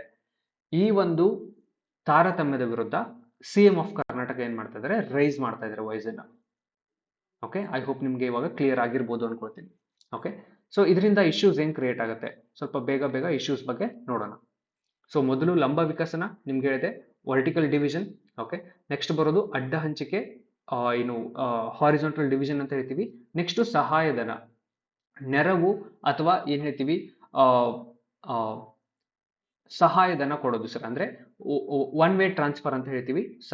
ಕೇಂದ್ರ ಸರ್ಕಾರ ರಾಜ್ಯ ಸರ್ಕಾರಗಳಿಗೆ ಸಹಾಯಧನವನ್ನ ಕೊಡೋದು. ಓಕೆ, ಈ 3 ಅಂಶಗಳನ್ನ ಫೈನಾನ್ಸ್ ಕಮಿಷನ್ ಹೇಳುತ್ತೆ. ಬಟ್ ಇದರಲ್ಲಿ ಏನ್ ಇಂಪಾರ್ಟೆಂಟ್ ಅಂದ್ರೆ, ಈ finance commission, president of India ಏನ್ ಮಾಡ್ತಾರೆ, ಫೈನಾನ್ಸ್ ಕಮಿಷನ್ ಅನ್ನ ಎಸ್ಟಾಬ್ಲಿಷ್ ಮಾಡ್ತಾರೆ. ಫೈನಾನ್ಸ್ ಕಮಿಷನ್ ಅವರು ಏನ್ ಮಾಡ್ತಾರೆ, ಶಿಫಾರಸುಗಳನ್ನ ಕೊಡ್ತಾರೆ. ಈ ಶಿಫಾರಸುಗಳು ಏನಿರುತ್ತೆ, ಇದು ಸಲಹೆ ರೂಪದಲ್ಲಿ ಇರುತ್ತೆ. ಇದು ಕೇಂದ್ರ ಸರ್ಕಾರದ ಮೇಲೆ ಏನ್ ಮಾಡ್ತಾರೆ, ಬದ್ಧವಾಗಿರೋದಿಲ್ಲ ಸರ್. ಇವಾಗ ಈ ಶಿಫಾರಸುಗಳನ್ನ ಫೈನಾನ್ಸ್ ಕಮಿಷನ್ ಏನ್ ಕೊಡುತ್ತೆ, ಅದನ್ನ 100% ಇಂಪ್ಲಿಮೆಂಟ್ ಮಾಡಲೇಬೇಕು ಅಂತ ಕೇಂದ್ರ ಸರ್ಕಾರದ ಮೇಲೆ ಯಾವುದೇ ರೀತಿ ಬದ್ಧತೆ ಇಲ್ಲ ಸರ್. ಅಂದ್ರೆ ಕೇಂದ್ರ ಸರ್ಕಾರ ಅದನ್ನ ಅಕ್ಸೆಪ್ಟ್ ಮಾಡ್ಕೊಳ್ಬಹುದು, ಅಕ್ಸೆಪ್ಟ್ ಮಾಡ್ಕೊಳ್ಳದೇನೆ ಇರಬಹುದು. ಕೇಂದ್ರ ಸರ್ಕಾರಕ್ಕೆ ಪವರ್ ಇದೆ. ಇವಾಗ 16ನೇ ಫೈನಾನ್ಸ್ ಕಮಿಷನ್ ಏನ್ ಮಾಡ್ಬೋದು, ವರ್ಟಿಕಲ್ ಡಿವಿಷನ್, ರಾಜ್ಯ ಸರ್ಕಾರಗಳಿಗೆ 50 ರೂಪಾಯಿ, ಕೇಂದ್ರ ಸರ್ಕಾರಕ್ಕೆ 40 ರೂಪಾಯಿ ಅಂತ ಈ ರೀತಿ ಮಾಡ್ಬೋದು. ಇದನ್ನ ಕೇಂದ್ರ ಸರ್ಕಾರ ಅಕ್ಸೆಪ್ಟ್ ಕೂಡ ಮಾಡ್ಬೋದು, ಅಕ್ಸೆಪ್ಟ್ ಕೂಡ ಮಾಡದೇನೆ ಇರ್ಬೋದು. ಅಷ್ಟು ಪವರ್ ಕೇಂದ್ರ ಸರ್ಕಾರಕ್ಕೆ ಇದೆ. ಓಕೆ, ಸೊ ಅದರಿಂದ ಶಿಫಾರಸುಗಳು ಯಾವಾಗ್ಲೂ ಪ್ರಕೃತಿಯಲ್ಲಿ, ಅಂದ್ರೆ ನೇಚರ್ ಅಲ್ಲಿ, okay, the way they look ಅಂತ ಹೇಳೋದಾದ್ರೆ ಸಲಹೆ ರೂಪದಲ್ಲಿ ಇರುತ್ತೆ, ಬೈಂಡಿಂಗ್ ಇರೋದಿಲ್ಲ. ಓಕೆ, ಸೊ ಇದ್ರ ಬಗ್ಗೆ ನೋಡಿದ್ವಿ. ಸೊ ನೆಕ್ಸ್ಟ್ ರೀಸೆಂಟ್ ಆಗಿ 16ನೇ ಹಣಕಾಸು ಆಯೋಗ ರಚಿಸಿದ್ದು, ನೀತಿ ಆಯೋಗನ ಮಾಜಿ ಉಪಾಧ್ಯಕ್ಷರು ಮತ್ತು ಕೊಲಂಬಿಯಾ ವಿಶ್ವವಿದ್ಯಾಲಯದ ಪ್ರಾಧ್ಯಾಪಕರಾದ ಡಾಕ್ಟರ್ ಅರವಿಂದ್ ಪನಗರಿ ಅವರು ಅದರ ಅಧ್ಯಕ್ಷತೆಯನ್ನ ವಹಿಸಿದ್ದಾರೆ. ಸೊ ಯಾವ ರೀತಿ ತೆರಿಗೆ ಆದಾಯ ವಿಭಾಗ ಆಗಬೇಕು, ಓಕೆ, ಅದೇ ರೀತಿ ಧನ ಸಹಕ್ಕಾಗಿ ಯಾವ್ಯಾವ ತತ್ವಗಳನ್ನ ಪಾಲನೆ ಮಾಡಬೇಕು, ಸ್ಥಳೀಯ ಸಂಸ್ಥೆಗಳಿಗೆ ರಾಜ್ಯ ನಿಧಿಯನ್ನು ಯಾವ ರೀತಿ ಹೆಚ್ಚಿಸಬಹುದು, ಯಾವ ರೀತಿ ಸಂಪನ್ಮೂಲಗಳನ್ನ ಮುಟ್ಟಿಸಬಹುದು, ಯಾವ ರೀತಿ ಸಂಪನ್ಮೂಲಗಳನ್ನ ಹೆಚ್ಚಿಗೆ ಮಾಡಬಹುದು. ವಿಪತ್ತು ನಿರ್ವಹಣೆಗೆ ಏನು ಡಿಸಾಸ್ಟರ್ಸ್ ಏನೇನಾಗುತ್ತೆ, ವಿಪತ್ತು ನಿರ್ವಹಣೆಗೆ ರಾಜ್ಯ ಸರ್ಕಾರಕ್ಕೆ ಎಷ್ಟು ದುಡ್ಡನ್ನ ಹಂಚಿಕೆ ಮಾಡಬಹುದು. ಇದನ್ನ 16ನೇ ಹಣಕಾಸಿನ ಮುಂದೆ ರಾಷ್ಟ್ರಪತಿಗಳು ಏನ್ ಮಾಡಿದ್ದಾರೆ, ಟರ್ಮ್ಸ್ ಆಫ್ ರೆಫರೆನ್ಸ್ ಅಂತ ಇಟ್ಟಿದ್ದಾರೆ. ಓಕೆ, ಈ 4 ಕೂಡ ಇಂಪಾರ್ಟೆಂಟ್ ಆಗುತ್ತೆ. ಓಕೆ ಸರ್, ಇದರಲ್ಲಿ ಇನ್ನೊಂದು ಇಂಪಾರ್ಟೆಂಟ್ ಆಗಿ ನೀವು ರೀಸೆಂಟ್ ಆಗಿ ಏನ್ ಮಾಡಿದಿರಾ ನೋಡಿದಿರಾ ಸರ್, ರೀಸೆಂಟ್ ಆಗಿ ಹೊಸ ಪಾರ್ಲಿಮೆಂಟ್ ಅನ್ನ ಉದ್ಘಾಟನೆ ಮಾಡಿದೆ. ಇದಕ್ಕೆ ಕಾರಣ ಏನಂದ್ರೆ, ಮೋಸ್ಟ್ಲಿ 2024ರಲ್ಲಿ ಏನು ಜನರಲ್ ಎಲೆಕ್ಷನ್ ಆಗುತ್ತೆ, ಆ ಎಲೆಕ್ಷನ್ ಆದ್ಮೇಲೆ ಮತ್ತೆ ಏನ್ ಮಾಡ್ತಾರೆ, ಡಿಲಿಮಿಟೇಷನ್ ಕಮಿಷನ್ ಅಂತ ಮಾಡ್ತಾರೆ ಸರ್. ಓಕೆ, ಈ ಕಮಿಷನ್ ಏನ್ ಮಾಡುತ್ತೆ, ನಮ್ಮ ದೇಶದಲ್ಲಿ ಅಥವಾ ರಾಜ್ಯದಲ್ಲಿ ಇರೋ ಈ ಎಲೆಕ್ಷನ್ ಕಾನ್ಸ್ಟಿಟ್ಯೂಯೆನ್ಸೀಸ್ ಏನಿರುತ್ತೆ ಅದನ್ನ ಮತ್ತೆ ಬೌಂಡ್ರಿನ ಚೇಂಜ್ ಮಾಡುತ್ತೆ ಸರ್. ಎಷ್ಟು ಪಾಪ್ಯುಲೇಷನ್ ಇರಬೇಕು, ಎಷ್ಟು ಏರಿಯಾ ಇರಬೇಕು, ಎಷ್ಟು ಇದನ್ನ ಕನ್ಸಿಡರ್ ಮಾಡಿ ಬೌಂಡ್ರಿನ ಚೇಂಜ್ ಮಾಡುತ್ತೆ. ಡಿಲಿಮಿಟೇಷನ್ ಕಮಿಷನ್ ಅಂತ ಹೇಳ್ತೀವಿ. ಇಲ್ಲಿವರೆಗೂ ಕೂಡ ಸರ್ 2026ವರೆಗೂ ಕೂಡ ನಾವು 1971ರ ಪಾಪ್ಯುಲೇಷನ್, ಈ ಜನಸಂಖ್ಯೆಯನ್ನ ಇಟ್ಟುಕೊಂಡು ಎಷ್ಟು MLAಗಳಿರ್ಬೇಕು, ಎಷ್ಟು MP ಗಳಿರ್ಬೇಕು ಇದನ್ನ ಕ್ಯಾಲ್ಕುಲೇಟ್ ಮಾಡ್ತಾ ಇದ್ವಿ. ಎಷ್ಟು MLA ಮತ್ತು MP ಗಳಿರ್ಬೇಕು ಅನ್ನೋದನ್ನ 1971ರ ಜನಸಂಖ್ಯೆ ಆಧಾರ ಮೇಲೆ ಡಿಸೈಡ್ ಮಾಡ್ತಾ ಇದ್ವಿ. ಬಟ್ 1971ರಿಂದ 2024 ಅಂದ್ರೆ ನಮ್ಮ ದೇಶದಲ್ಲಿ ಜನಸಂಖ್ಯೆ ಬಹಳಷ್ಟು ಚೇಂಜ್ ಆಗಿದೆ. ಓಕೆ, ಬಹಳಷ್ಟು ಜನಸಂಖ್ಯೆ ಆಡ್ ಆಗಿದೆ. ಯಾವ ರೀತಿ ಜನಸಂಖ್ಯೆ ಆಡ್ ಆಗುತ್ತೆ, ಅದೇ ರೀತಿ MLA MP ಸೀಟ್ ಕೂಡ ಇನ್ಕ್ರೀಸ್ ಆಗಬೇಕಾಗಿತ್ತು. ಇನ್ಕ್ರೀಸ್ ಆಗಿಲ್ಲ ಸರ್, ಇನ್ನೂ ಕೂಡ ಇನ್ಕ್ರೀಸ್ ಆಗಿಲ್ಲ. ಅದೇ ಕಾರಣಕ್ಕೆ ಇವಾಗ ಪಾರ್ಲಿಮೆಂಟ್ ಅನ್ನು ಕೂಡ ಏನ್ ಮಾಡಿದ್ದಾರೆ, ನಂಬರ್ ಆಫ್ ಸೀಟ್ಸ್ ಅನ್ನ ಹೆಚ್ಚಿಗೆ ಮಾಡಿದ್ದಾರೆ. ಹೊಸ ಪಾರ್ಲಿಮೆಂಟ್ ಅಲ್ಲಿ ನಂಬರ್ ಆಫ್ ಸೀಟ್ಸ್ ಏನಾಗಿದೆ, ಹೆಚ್ಚಿಗೆ ಆಗಿದೆ. ಸೊ ದಟ್ 2026ರಲ್ಲಿ ಹೊಸ ಡಿಲಿಮಿಟೇಷನ್ ಕಮಿಷನ್ ಅನ್ನ ಮಾಡಿ ಹೊಸದಾಗಿ ಬೌಂಡರಿ ರಚನೆ ಮಾಡ್ತಾರೆ ಸರ್. ಕಾನ್ಸ್ಟಿಟ್ಯೂಯೆನ್ಸಿ ಹೊಸದಾಗಿ ಚೇಂಜ್ ಆಗುತ್ತೆ ನೆಕ್ಸ್ಟ್. ಓಕೆ, ಸೊ ಈ ಹಣಕಾಸು ಆಯೋಗದಲ್ಲೂ ಕೂಡ 14ನೇ ಹಣಕಾಸು ಆಯೋಗದವರೆಗೂ ಕೂಡ 1971ರ ಜನಸಂಖ್ಯೆಯನ್ನ ಕನ್ಸಿಡರ್ ಮಾಡ್ತಾ ಇದ್ರು. 15ನೇ ಹಣಕಾಸು ಆಯೋಗ 2011ರ ಜನಸಂಖ್ಯೆಯನ್ನ ಕನ್ಸಿಡರ್ ಮಾಡ್ತಾ ಇದೆ. 2011ರ ಜನಸಂಖ್ಯೆಯನ್ನ 15ನೇ ಹಣಕಾಸು ಆಯೋಗ ಕನ್ಸಿಡರ್ ಮಾಡ್ತಾ ಇದೆ. ಓಕೆ ಸರ್, ಇದರಲ್ಲಿ ಇನ್ನೊಂದು ಇಂಪಾರ್ಟೆಂಟ್ ಆಗಿ ಬರೋದು ನೆಕ್ಸ್ಟ್ ಹೇಳ್ತೀನಿ. ಇವಾಗ ಸವಾಲುಗಳು ಏನೇನಿದೆ, ಸವಾಲುಗಳ ಬಗ್ಗೆ ಸ್ವಲ್ಪ ಬ್ರೀಫ್ ಆಗಿ ನೋಡೋಣ. ಓಕೆ, ಸೊ ಮೊದಲು ರಾಜಕೀಯವಾಗಿ ಆರ್ಥಿಕ ಅಂಶಗಳು ಏನೇನಿದೆ ಅದನ್ನ ನೋಡೋಣ ಸರ್. ಕೇಂದ್ರ ಸರ್ಕಾರ, ರಾಜ್ಯ ಸರ್ಕಾರಗಳು, ಸ್ಥಳೀಯ ಸಂಸ್ಥೆ, ನಾಗರಿಕ ಸಮಾಜ ಗುಂಪುಗಳು ಮುಂತಾದ ವಿವಿಧ ಮಧ್ಯಸ್ಥಗಾರರ ಸ್ಪರ್ಧಾತ್ಮಕ ಆಸಕ್ತಿಗಳು ಮತ್ತು ಬೇಡಿಕೆಗಳನ್ನು ಸಮತೋಲನಗೊಳಿಸಬೇಕು.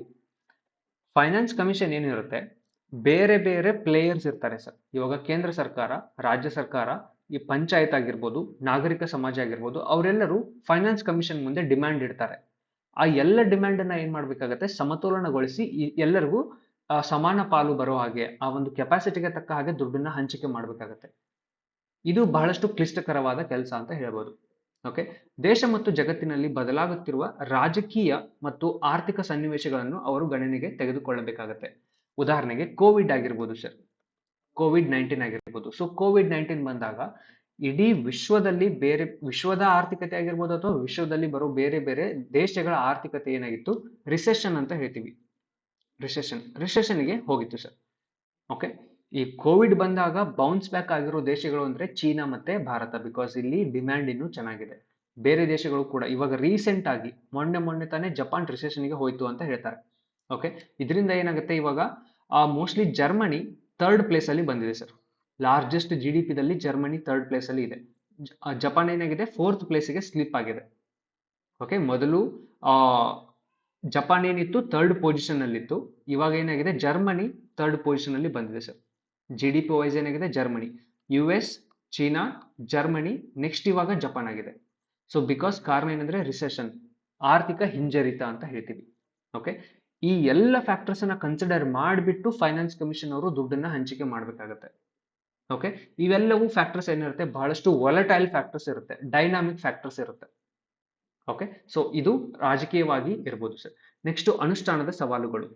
ಸೊ ಕೇಂದ್ರ ಸರ್ಕಾರ ಯಾವ ರೀತಿ ಹಂಚಿಕೆ ಮಾಡುತ್ತೆ, ಯಾವ ರೀತಿ ಮೇಲ್ವಿಚಾರಣೆ ಮಾಡುತ್ತೆ ಅನ್ನೋದು ಈ ಫೈನಾನ್ಸ್ ಕಮಿಷನ್ ಅವರಿಗೆ ನಿಯಂತ್ರಣ ಇಲ್ಲ ಸರ್. ಫೈನಾನ್ಸ್ ಕಮಿಷನ್ ಅವರು ಕೇವಲ ಶಿಫಾರಸುಗಳನ್ನ ಅಷ್ಟೇ ಕೊಡುತ್ತೆ, ಶಿಫಾರಸು ಅಷ್ಟೇ ಕೊಡುತ್ತೆ. ಆ ಹಣವನ್ನ ಯಾವ ರೀತಿ ಖರ್ಚು ಮಾಡ್ತಾ ಇದ್ದಾರೆ ಇದ್ರ ಮೇಲೆ ಅವ್ರಿಗೆ ಯಾವುದೇ ರೀತಿ ಕಂಟ್ರೋಲ್ ಇಲ್ಲ. ಓಕೆ, ಅನುಷ್ಠಾನದ ಸವಾಲುಗಳು ಅಂತ ಹೇಳ್ತೀವಿ. ಇನ್ ಕೇಸ್ ಕಂಟ್ರೋಲ್ ಏನಾದ್ರು ಇದ್ರೆ ಇನ್ನೂ ಚೆನ್ನಾಗಿ ಪರ್ಫಾರ್ಮೆನ್ಸ್ ಆಗ್ತಾ ಇತ್ತು. ಓಕೆ, ಒಂದಿಷ್ಟು ಬಾರಿ ಏನಾಗುತ್ತೆ, ವಿಳಂಬಗಳಾಗಿರ್ಬೋದು, ಅನುಸರಣೆ ಮಾಡದಿರ್ಬೋದು, ಅಥವಾ ಹಣದ ದುರುಪಯೋಗದಂತಹ ಸಮಸ್ಯೆಗಳನ್ನು ಸಹ ಅವರು ಎದುರಿಸಬೇಕಾಗತ್ತೆ. ಓಕೆ. ನೆಕ್ಸ್ಟು ಡೇಟಾ ಅಂತರಗಳು ಮತ್ತು ಗುಣಮಟ್ಟದ ಸಮಸ್ಯೆಗಳು. ಸೊ ಇವಾಗ ನಮ್ಮ ಭಾರತ ದೇಶದಲ್ಲಿ ನಾವೇನು ಡೇಟಾನ ಕಲೆಕ್ಟ್ ಮಾಡ್ತಾ ಇದೀವಿ, ಇದಕ್ಕೆ ಅಧಿಕೃತವಾದ ಮೂಲಗಳು ಇನ್ನೂ ಕೂಡ ಇಲ್ಲ ಸರ್. ನಾವೇನ್ ಮಾಡ್ತೀವಿ, ಸರ್ವೆ ಮಾಡ್ತೀವಿ. ಸರ್ವೆದಾಗ ಯಾವಾಗ್ಲೂ ನಾವೇನ್ ಮಾಡ್ತೀವಿ, ಸರ್ವೆ ಮಾಡಿದಾಗ ಒಂದು ವ್ಯಾಲ್ಯೂನ ಪೋರ್ಟ್ರೇ ಮಾಡ್ತೀವಿ ಸರ್. ಎಕ್ಸಾಕ್ಟ್ ವ್ಯಾಲ್ಯೂ ಇರೋದಿಲ್ಲ, ಪೋರ್ಟ್ರೇ ಮಾಡ್ತೀವಿ. ಓಕೆ. ಫೈನಾನ್ಸ್, FC ಅಂದ್ರೆ ಫೈನಾನ್ಸ್ ಕಮಿಷನ್ಗಳು ಯೂನಿಯನ್ ಮತ್ತು ರಾಜ್ಯಗಳ ಹಣಕಾಸಿನ ಪರಿಸ್ಥಿತಿ ಮತ್ತು ಕಾರ್ಯಕ್ಷಮತೆಯನ್ನು ನಿರ್ಣಯಿಸಲು ಅಧಿಕೃತ ಡೇಟಾ ಮೂಲಗಳನ್ನು ಅವಲಂಬಿಸಿದ್ದೇವೆ. ಆದರೆ ಈ ಡೇಟಾ ಸಾಮಾನ್ಯವಾಗಿ ಅಪೂರ್ಣ, ಅಸಮಂಜಸ ಅಥವಾ ಹಳತಾಗಿದೆ. ಇವಾಗ ಅನ್ಎಂಪ್ಲಾಯ್ಮೆಂಟ್ ಎಷ್ಟಿದೆ, ಬಡತನ ಎಷ್ಟಿದೆ, ರೀಸೆಂಟ್ ಆಗಿ ಬಡತನದ ಬಗ್ಗೆ ಎಷ್ಟು ಮಾಹಿತಿ ಇದೆ ಅನ್ನೋದು ನಾವು ಕ್ಯಾಲ್ಕುಲೇಟ್ ಮಾಡಿಲ್ಲ ಸರ್. ಎಲ್ಲವನ್ನು ನಾವೇನ್ ಮಾಡ್ತೀವಿ, ಸರ್ವೆ ಮೂಲಕ ಮಾಡ್ತೀವಿ. ಅಂತರರಾಜ್ಯದ ಹರಿವುಗಳು, ಸಾರ್ವಜನಿಕ ಸೇವೆಗಳ ಘಟಕ ವೆಚ್ಚಗಳು, ವಿವಿಧ ಯೋಜನೆಗಳು ಮತ್ತು ಕಾರ್ಯಕ್ರಮಗಳ ಫಲಿತಾಂಶದ ಮೇಲೆ ಯಾವುದೇ ವಿಶ್ವಾಸಾರ್ಹ ಡೇಟಾ ಇಲ್ಲ. ಡೇಟಾ ಏನಿದೆ ಎಲ್ಲವೂ ಅಪೂರ್ಣ ಡೇಟಾ ಇದೆ ಸರ್. ಇನ್ಕಂಪ್ಲೀಟ್ ಡೇಟಾ ನಮ್ಮ ಹತ್ರ ಇದೆ. ಕಂಪ್ಲೀಟ್ ಡೇಟಾ ಇನ್ನೂ ಕೂಡ ಸಿಗ್ತಾ ಇಲ್ಲ. ಸೊ ಈ ಡೇಟಾನ ಇಟ್ಟುಕೊಂಡು ನಾವು ಮುಂದಿನ 5 ವರ್ಷಕ್ಕೆ ಯಾವ ರೀತಿ ಹಣಕಾಸು ಹಂಚಿಕೆ ಮಾಡಬೇಕು, ಇದು ಕಷ್ಟ ಆಗುತ್ತೆ. ಫೈನಾನ್ಸ್ ಕಮಿಷನ್ಗೆ ಬಹಳಷ್ಟು ಕಷ್ಟ ಆಗುತ್ತೆ. ಓಕೆ. ಅದೇ ರೀತಿ ಇನ್ನೊಂದು ರೀಸೆಂಟ್ ಆಗಿ ಬಂದಿರೋ ದೊಡ್ಡ ಪ್ರಾಬ್ಲಮ್ ಅಂದ್ರೆ GST ಕೌನ್ಸಿಲ್ ಸಹ ಅಸ್ತಿತ್ವ. GST ಬಂದ್ಮೇಲೆ GST ದರಗಳು ಇದೆ ಸರ್. GST ದರಗಳು ಇದೆ. ಓಕೆ. 0%, 5%, 12%, 18%, 28%, ಈ ರೀತಿ ಬೇರೆ ಬೇರೆ ಸ್ಲ್ಯಾಬ್ಸ್ ಇದೆ. ಈ ಸ್ಲ್ಯಾಬ್ ಅನ್ನ ಯಾರು ಡಿಸೈಡ್ ಮಾಡ್ತಾರೆ, GST ಕೌನ್ಸಿಲ್ ಡಿಸೈಡ್ ಮಾಡುತ್ತೆ. ಸೊ ಈ GST ಕೌನ್ಸಿಲ್ ಸ್ಪೆಷಾಲಿಟಿ ಏನಂದ್ರೆ ಇದು ಯಾವುದೇ ಒಂದು ಡಿಸಿಷನ್ ಅನ್ನ ತಗೊಳ್ಬೇಕಾದ್ರೆ 3/4 ಏನ್ ಬೇಕಾಗುತ್ತೆ, ವೋಟಿಂಗ್ ಬೇಕಾಗುತ್ತೆ ಸರ್. ವೋಟಿಂಗ್ ಎಷ್ಟು ಬೇಕಾಗುತ್ತೆ, 3/4 ಬೇಕಾಗುತ್ತೆ. ಓಕೆ. ಬಟ್ ಈ 3/4 ವೋಟಿಂಗ್ ಅನ್ನ ಪಡ್ಕೊಳ್ಬೇಕಾದ್ರೆ ಬಹಳಷ್ಟು ಕಷ್ಟ ಇದೆ ಸರ್. ಈ ಆರ್ಗನೈಸೇಷನ್ ಆ ರೀತಿ ರೆಡಿ ಮಾಡಿದ್ದಾರೆ. ವೋಟಿಂಗ್ ಪವರ್ ಎಷ್ಟಿದೆ ಅಂದ್ರೆ, ವೋಟಿಂಗ್ ಪವರ್ ರಾಜ್ಯಗಳಿಗೆ 66% ವೋಟಿಂಗ್ ಪವರ್ ಇದೆ. ಕೇಂದ್ರ ಸರ್ಕಾರಕ್ಕೆ ಉಳಿದಿರೋ 1/3 ಅಂದ್ರೆ 33% ಕೇಂದ್ರ ಸರ್ಕಾರಕ್ಕೆ ವೋಟಿಂಗ್ ಪವರ್ ಇದೆ. ಓಕೆ. ಇಷ್ಟು ವೋಟ್ ರಾಜ್ಯಗಳಿಗೆ ಸಿಕ್ಕರೆ 33% ವೋಟ್ ಏನಾಗುತ್ತೆ, ಕೇಂದ್ರಕ್ಕೆ ಇದೆ ಸರ್.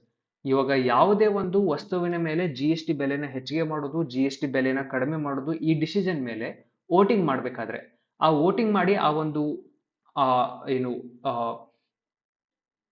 ವೋಟಿಂಗ್ ಮಾಡಿದ್ಮೇಲೆ ಆ ಒಂದು ಪ್ರೊಸೀಜರ್ ಅನ್ನ ಪಾಸ್ ಮಾಡಬೇಕಾದ್ರೆ ಅಲ್ಲಿ ಮಿನಿಮಮ್ 3/4 ವೋಟಿಂಗ್ ಬೇಕು ಸರ್. ಅಂದ್ರೆ 75% ವೋಟಿಂಗ್ ಏನಾದ್ರು ಅದರ ಪರವಾಗಿ ಬಿದ್ದರೆ, ಇವಾಗ ಗೋಲ್ಡ್ ಮೇಲೆ 2.5% ಹಾಕ್ತಾ ಇದ್ದಾರೆ ಅಂತ ಇಟ್ಕೊಳ್ಳಿ, ಇದನ್ನ 10%ಗೆ ಇನ್ಕ್ರೀಸ್ ಮಾಡಬೇಕು ಅಂತ ಒಂದು ಡಿಸಿಷನ್ ಇದೆ.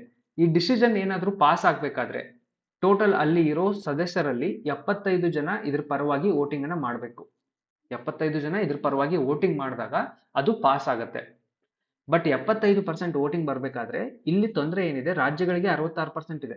ರಾಜ್ಯಗಳು ಎಸ್ ಅಂದ್ರೂ ಕೂಡ ಕೇಂದ್ರ ಸರ್ಕಾರ ಎಸ್ ಅಂದಾಗ ಮಾತ್ರ ಅದು ಕಾರ್ಯರೂಪಕ್ಕೆ ಬರುತ್ತೆ. ಕೇಂದ್ರ ಸರ್ಕಾರ ಏನಾದ್ರೂ ವೋಟನ್ನ ಹಾಕ್ಲಿಲ್ಲ ಅಂದ್ರೆ ಕಾರ್ಯರೂಪಕ್ಕೆ ಬರೋದಿಲ್ಲ. ಬಿಕಾಸ್ 33% ವೇಟೇಜ್ ಯಾರ ಹತ್ರ ಇದೆ, ಕೇಂದ್ರ ಸರ್ಕಾರದ ಹತ್ರ ಇದೆ. ಓಕೆ. ಸೊ ಇವಾಗ ಇಷ್ಟೆಲ್ಲ ಪ್ರಾಬ್ಲಮ್ ಇರೋ ಈ GST ಕೌನ್ಸಿಲ್ ಈ GST ದರನ ಫಿಕ್ಸ್ ಮಾಡುತ್ತೆ.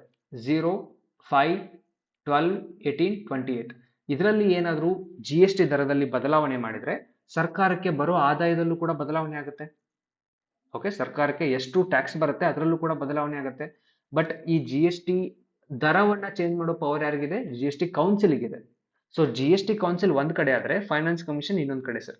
ಫೈನಾನ್ಸ್ ಕಮಿಷನ್ ದುಡ್ಡನ್ನ ಎಷ್ಟು ಬರುತ್ತೆ ಅಂತ 5 ವರ್ಷಕ್ಕೆ ಇವರು ಹೇಳ್ಬೇಕಾಗತ್ತೆ. 5 ವರ್ಷಕ್ಕೆ ಫೈನಾನ್ಸ್ ಕಮಿಷನ್ ಅವರು ಹೇಳ್ಬೇಕು. GST ಕೌನ್ಸಿಲ್ ಅವರು ಏನ್ ಮಾಡ್ತಾರೆ, ಪ್ರತಿ ಬಾರಿ ಮೀಟಿಂಗ್ ಆದಾಗ ಏನಾದ್ರು ಚೇಂಜ್ ಮಾಡ್ತಾ ಹೋದ್ರೆ ಫೈನಾನ್ಸ್ ಕಮಿಷನ್ ಅವರು ಏನ್ ಎಸ್ಟಿಮೇಷನ್ ಇಟ್ಟಿರ್ತಾರೆ ಆ ಎಸ್ಟಿಮೇಷನ್ ಹಾಳಾಗುತ್ತೆ. ಐ ಹೋಪ್ ನಿಮ್ಗೆ ಅರ್ಥ ಆಗ್ತಿರ್ಬೋದು. ಸೊ ಇವಾಗ ಗೋಲ್ಡ್ ಉದಾಹರಣೆ ತಗೊಳ್ಳೋಣ ಸರ್. ಗೋಲ್ಡ್ ಮೇಲೆ 2.5% ಇದೆ. 2.5% ಇರುತ್ತೆ ಅಂತ ಅನ್ಕೊಂಡು ಫೈನಾನ್ಸ್ ಕಮಿಷನ್ ಅವರು 5 ವರ್ಷಕ್ಕೆ ಒಂದು ದುಡ್ಡನ್ನ ಫಿಕ್ಸ್ ಮಾಡ್ತಾರೆ. ಇವಾಗ ನೆಕ್ಸ್ಟ್ GST ಕೌನ್ಸಿಲ್ ಮೀಟಿಂಗ್ ಅಲ್ಲಿ ಗೋಲ್ಡ್ ಮೇಲೆ ಏನಾಗುತ್ತೆ, 10% ಟ್ಯಾಕ್ಸ್ ಅನ್ನ ಹಾಕ್ತಾರೆ. ಸೊ ಸರ್ಕಾರಕ್ಕೆ ಆದಾಯ ಬಹಳಷ್ಟು ಹೋಗುತ್ತೆ. ಇವಾಗ 10% ಟ್ಯಾಕ್ಸ್ ಅಂದ್ರೆ ಸರ್ಕಾರಕ್ಕೆ ಆದಾಯ ಬಹಳಷ್ಟು ಹೋಗುತ್ತೆ. ಇದನ್ನ ಫೈನಾನ್ಸ್ ಕಮಿಷನ್ ಅವರು ಎಕ್ಸ್ಪೆಕ್ಟ್ ಮಾಡಿರೋದಿಲ್ಲ. ಬಿಕಾಸ್ 5 ವರ್ಷಕ್ಕೆ ಇದು ಒಮ್ಮೆ ಮಾಹಿತಿನ ಕೊಟ್ಟು ಬಿಡ್ಬೇಕಾಗತ್ತೆ, ಮತ್ತೆ ಚೇಂಜ್ ಮಾಡೋಕೆ ಸಾಧ್ಯ ಇಲ್ಲ. GST ಕೌನ್ಸಿಲ್ ಪುನಃ ಮೀಟ್ ಆಗ್ತಾ ಇರುತ್ತೆ. ವರ್ಷಕ್ಕೆ 4 ಬಾರಿ ಆದ್ರೂ ಮೀಟ್ ಆಗ್ಲೇಬೇಕು ಅಂತ ಇರುತ್ತೆ. ಸೊ ಇವಾಗ ವ್ಯಾಲ್ಯೂಸ್ ಚೇಂಜ್ ಆದ್ರೆ ಇಲ್ಲಿ ಫೈನಾನ್ಸ್ ಕಮಿಷನ್ ಅವರು ಕೂಡ ವ್ಯಾಲ್ಯೂಸ್ ನ ಚೇಂಜ್ ಮಾಡೋಕೆ ಕಷ್ಟ ಆಗುತ್ತೆ. ಎರಡು ಬಾಡಿ ಕೂಡ ಏನಾಗುತ್ತೆ, ಕಾನ್ಸ್ಟಿಟ್ಯೂಷನಲ್ ಬಾಡೀಸ್ ಇದೆ, ಬಹಳಷ್ಟು ಪ್ರಾಬ್ಲಮ್ಸ್ ನ ಕ್ರಿಯೇಟ್ ಮಾಡ್ತಾ ಇದೆ. ಓಕೆ. ಜಿಎಸ್ಟಿ ಕೌನ್ಸಿಲ್ ಶಾಶ್ವತ ಸಾಂವಿಧಾನಿಕ ಸಂಸ್ಥೆಯಾಗಿದ್ದು ಅದು ತೆರಿಗೆ ದರಗಳು ಮತ್ತು ಜಿಎಸ್ಟಿಗೆ ಸಂಬಂಧಿಸಿದ ಇತರ ವಿಷಯಗಳ ಬಗ್ಗೆ ನಿರ್ಧರಿಸುತ್ತದೆ. ಅದರ ನಿರ್ಧಾರಗಳು ಹಣಕಾಸಿನ ಸಂಪನ್ಮೂಲಗಳನ್ನು ಹಂಚಿಕೊಳ್ಳಲು ಫೈನಾನ್ಸ್ ಕಮಿಷನ್ಗಳು ಮಾಡಿದ ಆದಾಯ ಪ್ರಕ್ಷೇಪಗಳು ಮತ್ತು ಲೆಕ್ಕಾಚಾರಗಳ ಮೇಲೆ ಪರಿಣಾಮ ಬೀರುತ್ತೆ. ಓಕೆ, ಪರಿಣಾಮ ಬೀರುತ್ತೆ.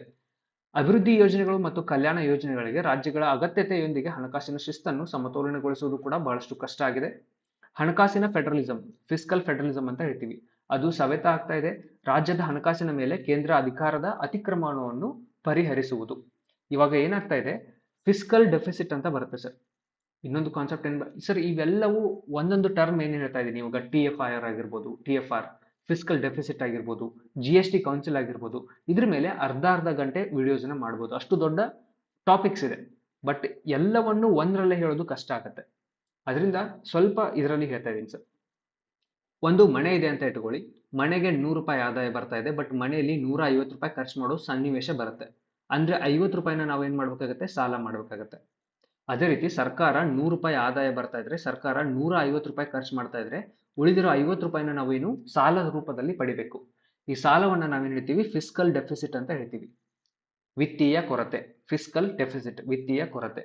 ಸೊ ಈ 50 ರೂಪಾಯಿ ಏನಿದೆ, ಇದು ಕೇಂದ್ರ ಸರ್ಕಾರ ಕೂಡ ಸಾಲವನ್ನ ಮಾಡುತ್ತೆ, ರಾಜ್ಯ ಸರ್ಕಾರಗಳು ಕೂಡ ಸಾಲವನ್ನ ಮಾಡುತ್ತೆ. ಕೇಂದ್ರ ಸರ್ಕಾರ ಸಾಲ ಮಾಡೋದಕ್ಕೆ ಯಾರ್ದು ಪರ್ಮಿಷನ್ ಬೇಕಾಗಿಲ್ಲ. ಬಟ್ ರಾಜ್ಯ ಸರ್ಕಾರಗಳು ಎಷ್ಟು ಸಾಲವನ್ನ ಮಾಡ್ಬೇಕು ಅನ್ನೋದನ್ನ ಕೇಂದ್ರ ಸರ್ಕಾರದ ಪರ್ಮಿಷನ್ ತಗೊಂಡ್ಬಿಟ್ಟು ಇವರು ಸಾಲವನ್ನ ಮಾಡ್ಬೇಕು ಸರ್. ರಾಜ್ಯ ಸರ್ಕಾರಗಳಿಗೆ ತನ್ನದೇ ಆದ ಡಿಮ್ಯಾಂಡ್ಸ್ ಇರುತ್ತೆ. ಓಕೆ, ಆ ಡಿಮ್ಯಾಂಡ್ಸ್ ಅನ್ನ ಪೂರೈಗೊಳಿಸಲು ಸರ್ಕಾರಕ್ಕೆ ಆದಾಯ ಬೇಕು. ಇವಾಗ ಹೊರಗಡೆಯಿಂದ ಸಾಲ ಮಾಡ್ಬೇಕಾದ್ರೆ ಸೆಂಟ್ರಲ್ ಗೌರ್ಮೆಂಟ್ ಪರ್ಮಿಷನ್ ಅನ್ನ ತಗೊಳ್ಬೇಕು ಸರ್. ಇವಾಗ ಸೆಂಟ್ರಲ್ ಗೌರ್ಮೆಂಟ್ ಅವರು ಪರ್ಮಿಷನ್ ಅನ್ನ ಕೊಡ್ತಾ ಇಲ್ಲ. ಇದರಿಂದ ರಾಜ್ಯ ಸರ್ಕಾರಗಳಿಗೆ ಬರ್ತಾ ಇರೋ ಆದಾಯ ಮತ್ತಷ್ಟು ಕಡಿಮೆ ಆಗ್ತಾ ಇದೆ. ಸಾಲ ಮಾಡಿ ಆದ್ರೂ ಏನಾದ್ರೂ ಮಾಡ್ಬೋದಾಗಿತ್ತು ಸರ್, ಬಟ್ ಇವಾಗ ಅದು ಕೂಡ ಸಾಧ್ಯ ಆಗ್ತಾ ಇಲ್ಲ. ಓಕೆ, ಇವಾಗ GST ಬರೋಕಿನ ಮುಂಚೆ ಏನಾಗ್ತಾ ಇತ್ತು, ರಾಜ್ಯ ಸರ್ಕಾರಗಳು ಬೇರೆ ಬೇರೆ ಟ್ಯಾಕ್ಸ್ ಅನ್ನ ಹಾಕ್ತಾ ಇದ್ರು ಸರ್. GST ಬರೋಕಿನ ಮುಂಚೆ ಬೇರೆ ಬೇರೆ ಟ್ಯಾಕ್ಸ್ ಹಾಕ್ತಾ ಇದ್ರು. ವರ್ಷಕ್ಕೆ 15% ದರದಲ್ಲಿ ಏನು ತೆರಿಗೆ ಬೆಳೀತಾ ಇತ್ತು, ತೆರಿಗೆ ದರ ಇನ್ಕ್ರೀಸ್ ಆಗ್ತಾ ಇತ್ತು. GST ಬಂದ ಮೇಲೆ ಕೇವಲ 9% ದರದಲ್ಲಿ ಬೆಳವಣಿಗೆ ಆಗ್ತಾ ಇದೆ. ಇದರಿಂದ ರಾಜ್ಯ ಸರ್ಕಾರಗಳಿಗೆ ಆದಾಯ ಕಡಿಮೆ ಆಗಿದೆ ಸರ್, ಆದಾಯ ಕಡಿಮೆ ಆಗಿದೆ. ಸೊ ಅದೇ ರೀತಿ ಈ ವಲಸೆ ಅಂತ ಕೂಡ ಬರುತ್ತೆ ಸರ್. ವಲಸೆ ಯಾವ ಒಂದು ರೀಜನ್ ಅಲ್ಲಿ ವಲಸೆ ಜಾಸ್ತಿ ಇರುತ್ತೆ ಅಂದ್ರೆ, ಯಾವ ಒಂದು ಏರಿಯಾದಲ್ಲಿ ಡೆವಲಪ್ಮೆಂಟಲ್ ಆಕ್ಟಿವಿಟೀಸ್ ಜಾಸ್ತಿ ಇರುತ್ತೆ. ಉದಾಹರಣೆಗೆ ಬಿಲ್ಡಿಂಗ್ ಕಟ್ಟೋದಾಗಿರ್ಬೋದು, ಓಕೆ, ಫ್ಯಾಕ್ಟರಿ ಆಗಿರ್ಬೋದು, ಇಂಡಸ್ಟ್ರಿ ಆಗಿರ್ಬೋದು. ಯಾವ ಏರಿಯಾದಲ್ಲಿ ಡೆವಲಪ್ಮೆಂಟ್ ಜಾಸ್ತಿ ಇರುತ್ತೆ ಆ ಏರಿಯಾಗೆ ವಲಸೆ ಜಾಸ್ತಿ ಇರುತ್ತೆ. ಉದಾಹರಣೆಗೆ ಬೆಂಗಳೂರು, IT ಅಂತ ಹೇಳ್ತೀವಿ ಸರ್.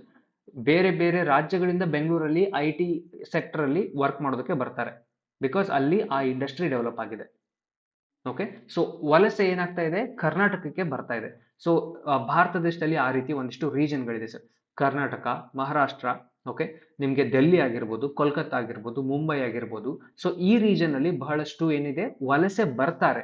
ಎಲ್ಲಿಂದ ಬರ್ತಾ ಇದ್ದಾರೆ, ಉತ್ತರ ಪ್ರದೇಶದಿಂದ ಬರ್ತಾ ಇದ್ದಾರೆ. ಉತ್ತರ ಪ್ರದೇಶ, ಬಿಹಾರ, ರಾಜಸ್ಥಾನ, ಅಲ್ಲಿಂದ ವಲಸೆ ಬರ್ತಾ ಇದ್ದಾರೆ. ಅಂದ್ರೆ ಆ ರೀಜನ್ ಅಲ್ಲಿ ಪಾಪ್ಯುಲೇಷನ್ ಕಡಿಮೆ ಆಗಿ ನಮ್ಮ ಕರ್ನಾಟಕ, ಬಾಂಬೆ, ಈ ರೀಜನ್ ಅಲ್ಲಿ ಪಾಪ್ಯುಲೇಷನ್ ಹೆಚ್ಚಿಗೆ ಆಗ್ತಾ ಇದೆ. ಸೊ ಪಾಪ್ಯುಲೇಷನ್ ಆರ್ಟಿಫಿಷಿಯಲ್ ಆಗಿ ಹೆಚ್ಚಿಗೆ ಆಗಿರೋದ್ರಿಂದ ಆ ಜನಸಂಖ್ಯೆಗೂ ಕೂಡ ನಾವು ನೀರನ್ನ ಒದಗಿಸ್ಬೇಕು, ಭೂಮಿನ ಕೊಡಬೇಕು. ಓಕೆ, ಸೊ ಎಲ್ಲವನ್ನು ಕೊಡ್ಬೇಕಾದ್ರೆ ಸರ್ಕಾರಕ್ಕೆ ಇನ್ನಷ್ಟು ಆದಾಯ ಬೇಕಾಗುತ್ತೆ. ಆದಾಯ ಇರ್ಲಿಲ್ಲ ಅಂದ್ರೆ ಅವ್ರಿಗೆ ನಾವು ಫೆಸಿಲಿಟಿನ ಕೊಡೋಕ್ಕಾಗೋದಿಲ್ಲ ಸರ್. ಆಹಾರ ಭದ್ರತೆನ ಒದಗಿಸ್ಬೇಕಾಗತ್ತೆ. Okay, so one nation one ration card ಅಂತ ಮಾಡಿದ್ದಾರೆ, ONRC ಅಂತ.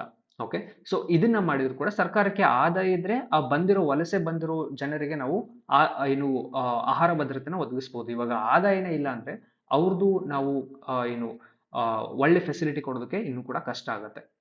ಓಕೆ, ಅದೇ ರೀತಿ ಸ್ಥಳೀಯ ಸರ್ಕಾರಗಳು ಸರ್, ಪಂಚಾಯತ್ ರಾಜ್ ಇನ್ಸ್ಟಿಟ್ಯೂಷನ್ ಅನ್ನೋದು 73 ಮತ್ತು 74ನೇ ತಿದ್ದುಪಡಿ ಮೂಲಕ ಏನ್ ಮಾಡಿದ್ದಾರೆ, ಇದು ಬಹಳಷ್ಟು ಒಂದು ರೆವಲ್ಯೂಷನರಿ ಐಡಿಯಾ ಅಂತ ಹೇಳ್ಬೋದು ಸರ್. ಇದು ರೆವಲ್ಯೂಷನರಿ ಐಡಿಯಾ ಯಾವಾಗ ಆಗುತ್ತೆ ಅಂದ್ರೆ, ಪಂಚಾಯತಿಗಳಿಗೆ ತಮ್ಮದೇ ಆದ ಆದಾಯದ ಮೂಲಗಳನ್ನ ಪಡೆದುಕೊಳ್ಳೋಕೆ ನಾವು ಬಿಟ್ಟಾಗ ರೆವಲ್ಯೂಷನ್ ಆಗುತ್ತೆ. ಸೊ ಇವಾಗ ಏನಾಗ್ತಾ ಇದೆ, ಸ್ಟೇಟ್ ಫೈನಾನ್ಸ್ ಕಮಿಷನ್ ಅಂತ ಬರುತ್ತೆ. ಇದು ರಾಜ್ಯಗಳ ಆದಾಯವನ್ನ ರಾಜ್ಯ ಮತ್ತು ಈ ಪಂಚಾಯತ್ ರಾಜ್ ಇನ್ಸ್ಟಿಟ್ಯೂಷನ್ ನಡುವೆ ಹಂಚಿಕೆ ಮಾಡ್ತಾ ಇದೆ. ಓಕೆ, ಸೊ ಈ ಹಂಚಿಕೆ ಮಾಡೋದಕ್ಕೆ ಸ್ಟೇಟ್ ಫೈನಾನ್ಸ್ ಕಮಿಷನ್ ಹತ್ರ ಎಷ್ಟು ದುಡ್ಡು ಇರಬೇಕು, ಏನು ಅರ್ಬನ್ ಲೋಕಲ್ ಬಾಡೀಸ್ ಆಗಿರ್ಬೋದು, ಪಂಚಾಯತ್ ರಾಜ್ ಇನ್ಸ್ಟಿಟ್ಯೂಷನ್ ಆಗಿರ್ಬೋದು, ಎಷ್ಟು ದುಡ್ಡನ್ನ ಬಿಡಬೇಕು ಅನ್ನೋದನ್ನ ಇದು ಏನು ಡಿಟರ್ಮೈನ್ ಮಾಡೋಕೆ ಕಷ್ಟ ಆಗ್ತಾ ಇದೆ. ಓಕೆ, ಅದೇ ರೀತಿ ಕೆಪಾಬಿಲಿಟಿ ಅಥವಾ ಕೆಪಾಸಿಟಿ ಬಿಲ್ಡಿಂಗ್ ಅಂತ ಹೇಳ್ತೀವಿ, ಸಾಮರ್ಥ್ಯ ನಿರ್ಮಾಣ.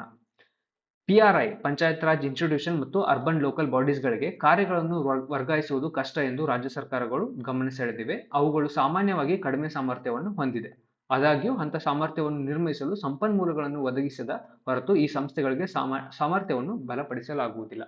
ಆ ಒಂದು ಪಂಚಾಯತ್ಗಳಿಗೆ ನಾವು ಹಣವನ್ನು ಕಲೆಕ್ಟ್ ಮಾಡ್ಕೊಳ್ಳೋಕೆ ಬಿಟ್ಟಾಗ ಆ ಬಂದಿರೋ ಹಣವನ್ನು ಕಲೆಕ್ಟ್ ಮಾಡಿ ಆ ಒಂದು ಪಂಚಾಯತ್ ಕೆರೆನ ಅಭಿವೃದ್ಧಿ ಪಡಿಸೋದಾಗಿರ್ಬೋದು, ಶಾಲೆಗಳನ್ನ ಕಟ್ಸೋದಾಗಿರ್ಬೋದು, ಆಸ್ಪತ್ರೆಗಳನ್ನ ಕಟ್ಸೋದಾಗಿರ್ಬೋದು, ಆ ಪಂಚಾಯತ್ ಕೈಗೊಳ್ಳುತ್ತೆ.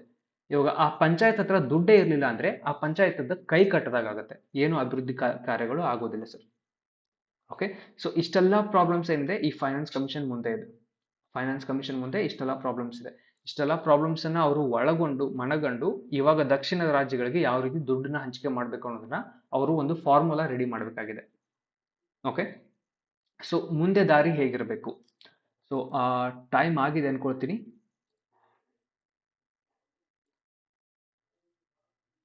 ಓಕೆ, ಸೊ ಇದು ಮೋರ್ ದೆನ್ 1 ಅವರ್ ಹೋಗ್ತಾ ಇದೆ. ಓಕೆ, ಸೊ ಇನ್ನೊಂದಿಷ್ಟು ಟಾಪಿಕ್ಗಳ ಜೊತೆ ಮುಂದಿನ ಹಾದಿ ಹೇಗಿರಬೇಕು ಮತ್ತೆ ಇನ್ನೊಂದಿಷ್ಟು ಟಾಪಿಕ್ಗಳ ಜೊತೆ ಮೋಸ್ಟ್ಲಿ 2 ಸ್ಲೈಡ್ ಇದೆ, ಕಂಪ್ಲೀಟ್ ಮಾಡ್ತೀನಿ ಸರ್. ಓಕೆ, ಮತ್ತೆ ಇನ್ಕಂಪ್ಲೀಟ್ ಆಗಿಬಿಡುತ್ತೆ. ಸೊ ಹಣಕಾಸಿನ ಸ್ವಾಯತ್ತತೆ ಮತ್ತು ಇಕ್ವಿಟಿಯನ್ನ ಹೆಚ್ಚಿಸೋದು. ಆ ರಾಜ್ಯಗಳಿಗೆ ಎಷ್ಟು, ಇವಾಗ ಕರ್ನಾಟಕ ರಾಜ್ಯಕ್ಕೆ ಎಷ್ಟು ದುಡ್ಡು ಬೇಕಾಗಿದೆ, ಆ ಡಿಮ್ಯಾಂಡ್ ಎಷ್ಟಿದೆ, ಆ ರೀತಿ ದುಡ್ಡನ್ನ ಹಂಚಿಕೆ ಮಾಡೋದಾಗಿರ್ಬೋದು, ಮತ್ತು ಇಕ್ವಿಟಿ ಎಷ್ಟು ಜನರಿಗೆ ಎಷ್ಟು ದುಡ್ಡನ್ನ ಹಂಚಿಕೆ ಮಾಡಬೇಕು, ಇದ್ರ ಮೇಲೆ ಕರೆಕ್ಟ್ ಆಗಿ ಒಂದು ಡಿಸಿಷನ್ ಅನ್ನ ತಗೊಳ್ಬೇಕಾಗತ್ತೆ. ಇಲ್ಲ ಅಂದ್ರೆ ಏನಾಗುತ್ತೆ, ರಾಜ್ಯಗಳು ಫೈನಾನ್ಷಿಯಲ್ ಇಂಡಿಪೆಂಡೆನ್ಸ್ ಯಾವಾಗ ಸಿಗೋದಿಲ್ಲ, ಅವ್ರು ಏನ್ ಮಾಡ್ತಾರೆ, ನ್ಯಾಷನಲ್ ಇಂಟಿಗ್ರಿಟಿಗೆ ಇದು ಹ್ಯಾಂಪರ್ ಆಗುತ್ತೆ. ಓಕೆ, ಸಾಂವಿಧಾನಿಕ ಜವಾಬ್ದಾರಿಗಳು ಮತ್ತು ವೆಚ್ಚದ ಅಗತ್ಯಗಳ ಆಧಾರದ ಮೇಲೆ ಕೇಂದ್ರ ಮತ್ತು ರಾಜ್ಯ ಸರ್ಕಾರಗಳಿಗೆ ಸಾಕಷ್ಟು ಮತ್ತು ಊಹಿಸಬಹುದಾದ ಸಂಪನ್ಮೂಲಗಳನ್ನು ಒದಗಿಸುವ ಗುರಿಯನ್ನು ಹೊಂದಿರಬೇಕು. ಹಣಕಾಸಿನ ಸಾಮರ್ಥ್ಯಗಳು, ಕಾರ್ಯಕ್ಷಮತೆ ಮತ್ತು ವಿಶೇಷ ಸಂದರ್ಭಗಳನ್ನು ಗಣನೆಗೆ ತೆಗೆದುಕೊಂಡು ರಾಜ್ಯಗಳ ನಡುವೆ ಸಂಪನ್ಮೂಲಗಳ ನ್ಯಾಯೋಚಿತ ಮತ್ತು ಪಾರದರ್ಶಕ ವಿತರಣೆಯನ್ನು ಖಚಿತಪಡಿಸಿಕೊಳ್ಳಬೇಕು. ಇವಾಗ ಕರ್ನಾಟಕ ಇಷ್ಟೆಲ್ಲ ಎಫರ್ಟ್ ಆಗ್ತಾ ಇದೆ, ಕರ್ನಾಟಕಕ್ಕೆ ಬಹಳಷ್ಟು ದುಡ್ಡನ್ನ ಕೊಡಲೇಬೇಕು. ಓಕೆ, ಸೊ ಇದನ್ನ ಕರೆಕ್ಟ್ ಆಗಿ ಡಿಸಿಷನ್ ಅನ್ನ ತಗೊಳ್ಬೇಕು ಅಂತ ಹೇಳುತ್ತೆ. ಹಣಕಾಸಿನ ದಕ್ಷತೆ ಮತ್ತು ಹೊಣೆಗಾರಿಕೆಯನ್ನು ಉತ್ತೇಜಿಸುವುದು. ಕರೆಕ್ಟ್, ಇವಾಗ ಕರಪ್ಷನ್ ಆಗಿರ್ಬೋದು, ಓಕೆ, ಆದಾಯ ಕ್ರೋಢೀಕರಣ ಆಗಿರ್ಬೋದು, ಸಾಲದ ಸಮರ್ಥನೆ ಅಂದ್ರೆ ಸಾಲವನ್ನ ತೆಗೆದುಕೊಳ್ಳೋದಕ್ಕೆ, ಅದೇ ರೀತಿ ವೆಚ್ಚ ತರ್ಕಬದ್ಧಗೊಳಿಸುವುದು, ಈ ರೀತಿ ಮಾಡೋದ್ರಿಂದ ಏನಾಗುತ್ತೆ, ಉತ್ತಮ ಹಣಕಾಸು ನೀತಿಯನ್ನು ನಾವು ಮಾಡಬಹುದು ಸರ್. ಓಕೆ, ಇವಾಗ ನಿಮ್ಗೆ ಇದರಲ್ಲಿ ಒಂದಿಷ್ಟು ಉದಾಹರಣೆ ಕೊಡೋದಾದ್ರೆ, ಹಣಕಾಸಿನ ಬಲವರ್ಧನೆ ಯಾವ ರೀತಿ ಮಾಡಬಹುದು ಅನ್ನೋದಾದ್ರೆ, ಆದಾಯ ಕ್ರೋಢೀಕರಣ ಮಾಡಬಹುದು ಸರ್. ಕನ್ಸಾಲಿಡೇಷನ್ ಆಫ್ ಇನ್ಕಮ್ ಅಂತ ಹೇಳ್ತೀವಿ. ಓಕೆ, ಬೇರೆ ಬೇರೆ ಮೂಲದಿಂದ ಆದಾಯ ಏನ್ ಬರುತ್ತೆ ಅದನ್ನ ಬಹಳಷ್ಟು ಆದಾಯನ ಪಡ್ಕೊಳ್ಳೋದು. ವೆಚ್ಚವನ್ನ ತರ್ಕಬದ್ಧಗೊಳಿಸುವುದು. ಇವಾಗ ನಾವು ಸುಮ್ಮನೆ ಸಬ್ಸಿಡಿ ಕೊಡ್ತಾ ಇದೀವಿ sir. Okay, national food security act 2013, NFSA 2013 ಅಂತ ಬರುತ್ತೆ, ರಾಷ್ಟ್ರೀಯ ಆಹಾರ ಭದ್ರತೆ ಕಾಯ್ದೆ, ರಾಷ್ಟ್ರೀಯ ಆಹಾರ ಭದ್ರತೆ ಕಾಯ್ದೆ 2013. ಇದ್ರ ಪ್ರಕಾರ ಭಾರತ ದೇಶದಲ್ಲಿ ಇರೋ 66% ಜನಸಂಖ್ಯೆಗೆ ಸರ್ಕಾರ ಏನ್ ಮಾಡ್ತಾ ಇದೆ, ಸಬ್ಸಿಡಿ ಫುಡ್ ಅನ್ನ ಕೊಡ್ತಾ ಇದೆ. ಆಕ್ಚುಲ್ ಆಗಿ ನೋಡಿದ್ರೆ ನೀವು ಒಂದು 20 to 30% ಪಾಪ್ಯುಲೇಷನ್ಗೆ ನಾವು ಸಬ್ಸಿಡಿ ಫುಡ್ ಅನ್ನ ಕೊಡ್ಬೇಕು ಸರ್. ಓಕೆ, ಈ ರೇಷನ್ ಅಂತ ಏನ್ ಹೇಳ್ತೀವಿ, ರೇಷನ್ ಬಗ್ಗೆ ಮಾತಾಡ್ತಾ ಇದ್ದೀನಿ. ಸೊ 140 ಕೋಟಿ ಜನಸಂಖ್ಯೆ ಏನಿದೆ, ಇದರಲ್ಲಿ 66% ಅಂದ್ರೆ ಆಲ್ಮೋಸ್ಟ್ ಒಂದು 85 to 90 crore, 85 ಕೋಟಿ ಜನಸಂಖ್ಯೆಗೆ ಸಬ್ಸಿಡಿ ಫುಡ್ ಸಿಗ್ತಾ ಇದೆ. ಸರ್ಕಾರದ ದುಡ್ಡು ವೇಸ್ಟ್ ಆಗ್ತಾ ಇದೆ ಸರ್. ಸಬ್ಸಿಡಿ ಫುಡ್ ಏನಂದ್ರೆ 1 ರೂಪಾಯಿ, 2 ರೂಪಾಯಿ ಮತ್ತು 3 ರೂಪಾಯಿಗೆ ಬೇಳೆ ಆಗಿರ್ಬೋದು, ಗೋಧಿ ಆಗಿರ್ಬೋದು ಮತ್ತು ಅಕ್ಕಿ ಸಿಗ್ತಾ ಇದೆ. ಬಹಳಷ್ಟು ಜನರು, ನೀವು ಅಬ್ಸರ್ವ್ ಮಾಡಿರ್ತೀರಾ, ಬಹಳಷ್ಟು ಜನರು ಅಕ್ಕಿನ ತಗೊಳ್ತಾರೆ, ಅದನ್ನ ಅಲ್ಲೇ ಮತ್ತೆ 3 ರೂಪಾಯಿಗೆ ತಗೊಳ್ತಾರೆ, 10 ರೂಪಾಯಿಗೆ ಮಾರಾಟ ಮಾಡಿ ಬಂದಿರೋ ದುಡ್ಡಲ್ಲಿ ಒಳ್ಳೆ ಕ್ವಾಲಿಟಿ ಅಕ್ಕಿನ ತಗೊಂಡು ತಿಂತಾರೆ ಸರ್. ಸರ್ಕಾರದ ದುಡ್ಡು ಪೋಲಾಗ್ತಾ ಇದೆ. ಸೊ ಈ ಸಬ್ಸಿಡಿನ ಏನ್ ಕೊಡ್ತಾ ಇದ್ದಾರೆ, ಕರೆಕ್ಟ್ ಆಗಿ ಒಂದು ಸರ್ವೆ ಮಾಡಿಬಿಟ್ಟು ಎಷ್ಟು ಬಡ ಜನಸಂಖ್ಯೆ ಇದೆ ಅವ್ರಿಗಷ್ಟೇ ನಾವು ರೇಷನ್ ಅನ್ನ ಕೊಟ್ರೆ ಸರ್ಕಾರಕ್ಕೆ ಬಹಳಷ್ಟು ಆದಾಯ ಉಳಿಯುತ್ತೆ. ಇದನ್ನ ನಾವು ವೆಚ್ಚವನ್ನ ಯಾವ ರೀತಿ ರ್ಯಾಷನಲ್ ಥಿಂಕಿಂಗ್ ಮಾಡಬಹುದು ಅದನ್ನ ಹೇಳ್ತಾ ಇದೀವಿ, ವೆಚ್ಚದ ತರ್ಕಬದ್ಧಗೊಳಿಸುವಿಕೆ ಅಂತ ಹೇಳ್ತೀವಿ.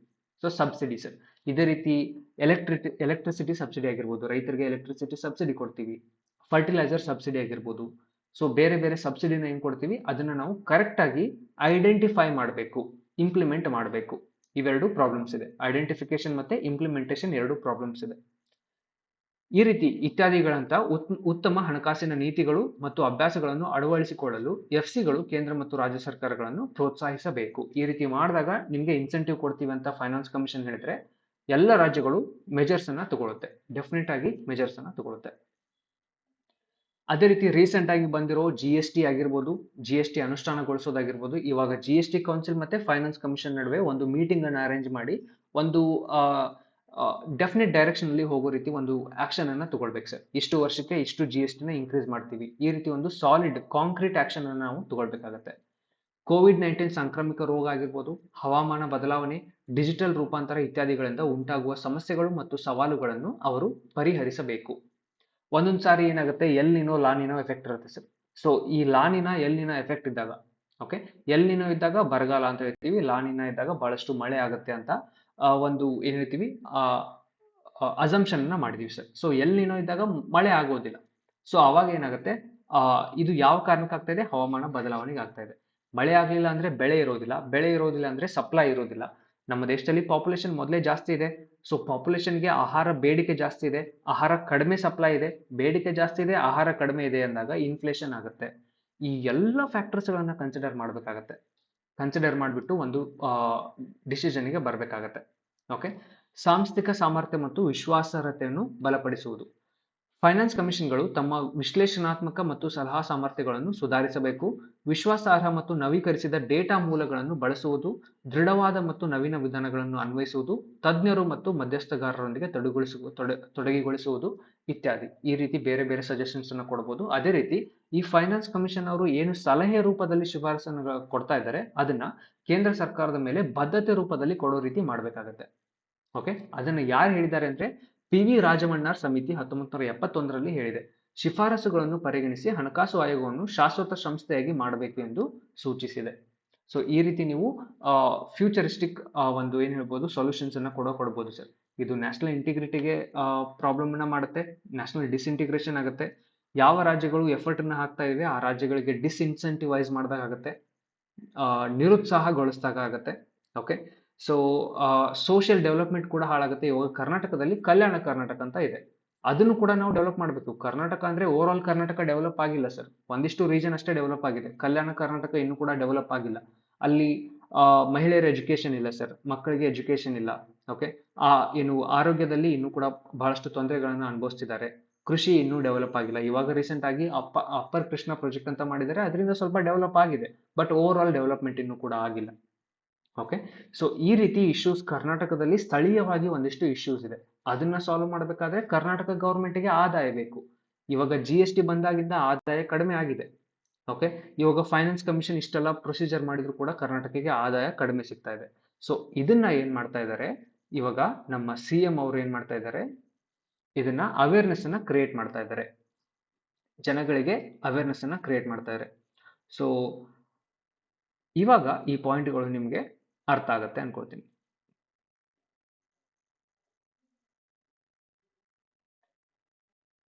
ಓಕೆ, ಸೊ ನಮ್ಗೆ ಹಣಕಾಸು ಆಯೋಗ 14ನೇ ಹಣಕಾಸು ಆಯೋಗದಲ್ಲಿ ₹100ದಲ್ಲಿ ₹4.71 ಸಿಗ್ತಾ ಇದ್ರೆ 15ನೇ ಹಣಕಾಸು ಆಯೋಗದಲ್ಲಿ ₹3.64 ಅದನ್ನ ಕಡಿಮೆ ಮಾಡಿದ್ದಾರೆ ಅಂತ ಹೇಳಿದ್ದಾರೆ. ಸೊ ಇದು ಕರ್ನಾಟಕಕ್ಕೆ ಆಗ್ತಾ ಇರೋ ದೊಡ್ಡ ಅನ್ಯಾಯ ಅಂತ ಹೇಳ್ಬೋದು ಸರ್. ಕರ್ನಾಟಕಕ್ಕೂ ಕೂಡ ತನ್ನದೇ ಆದ ವೆಚ್ಚಗಳಿರುತ್ತೆ, ಅದನ್ನ ನಮ್ಗೆ ಕರೆಕ್ಟ್ ಆಗಿ ಸೋಷಿಯಲ್ ಡೆವಲಪ್ಮೆಂಟ್ ಮಾಡೋಕೆ ಆಗೋದಿಲ್ಲ ಸರ್. 50,000 ಕೋಟಿ ನಮ್ಮ ಕರ್ನಾಟಕಕ್ಕೆ ಬಂದ್ರೆ 2,80,00,000 ಕೋಟಿ ಉತ್ತರ ಪ್ರದೇಶಕ್ಕೆ ಹೋಗ್ತಾ ಇದೆ. ಯಾವ ಕಾರಣಕ್ಕೆ ನೀವು ನೋಡಿದ್ರೆ, ಇವಾಗ ನಾವು ಕರ್ನಾಟಕದವರು 4 ಲಕ್ಷ ರೂಪಾಯಿನ ಕೇಂದ್ರ ಸರ್ಕಾರದ ಆದಾಯಕ್ಕೆ ಕೊಟ್ರೆ, ಅಂದ್ರೆ ₹100 ಅಂತ ಹೇಳಿದೆ ಸರ್, ₹100ನ ಡಿವೈಡ್ ಮಾಡ್ತಾರೆ ಅಂತ. ಸೊ ₹100 ಯಾವ ರೀತಿ ಬರುತ್ತೆ, ಒಂದು ತೆರಿಗೆ ರೂಪದಲ್ಲಿ ಬರುತ್ತೆ, ರೆವೆನ್ಯೂ ಮತ್ತೆ ಕ್ಯಾಪಿಟಲ್ ಅಂತ ಹೇಳಿದೆ ಸರ್. ಅದರಲ್ಲೂ ಕೂಡ ಬೇರೆ ಬೇರೆ ರೀತಿ ಬರುತ್ತೆ. ಸೊ ಅದರಲ್ಲಿ ನಿಮ್ಗೆ ತೆರಿಗೆ ಅಂತ ಹೇಳಿದೆ, ಸೆಸ್ ಅಂತ ಹೇಳಿದೆ, ಸುಂಕ ಅಂತ ಹೇಳಿದೆ. ಓಕೆ, ಸೊ ₹100 ಬರ್ತಾ ಇದ್ರೆ ಅದರಲ್ಲಿ ನಾವು 4 ಲಕ್ಷ ರೂಪಾಯಿ ಕೊಟ್ರೆ ನಮ್ಗೆ ಬರೋ 50,000 ರೂಪಾಯಿ ಸಿಗ್ತಾ ಇದೆ. ಓಕೆ, ಇದನ್ನ ಏನ್ ಮಾಡಿದ್ದಾರೆ CM ಆಫ್ ಕರ್ನಾಟಕ, ಜನರ ಒಂದು ಗಮನನ ಇದರತ್ತ ಸೆಳೆದ್ಬಿಟ್ಟು ನಮ್ಗೇನು ಅನ್ಯಾಯ ಆಗ್ತಾ ಇದೆ ಆ ಅನ್ಯಾಯದ ಬಗ್ಗೆ ಒಂದಿಷ್ಟು ಇನ್ಫಾರ್ಮೇಶನ್ ಶೇರ್ ಮಾಡೋದಕ್ಕೆ ಈ ಚಲೋ ದಿಲ್ಲಿ ಪ್ರೊಟೆಸ್ಟ್ ಅನ್ನ ಮಾಡಿದ್ದಾರೆ. ಓಕೆ, ಐ ಹೋಪ್ ನಿಮ್ಗೆ ಅರ್ಥ ಆಗಿರ್ಬೋದು ಅನ್ಕೊಳ್ತೀನಿ. ಇನ್ ಕೇಸ್ ಏನಾದರೂ ಡೌಟ್ ಇದ್ರೆ ಡೌಟ್ ಅನ್ನ ಕೇಳಬಹುದು ಸರ್. Okay, thank you.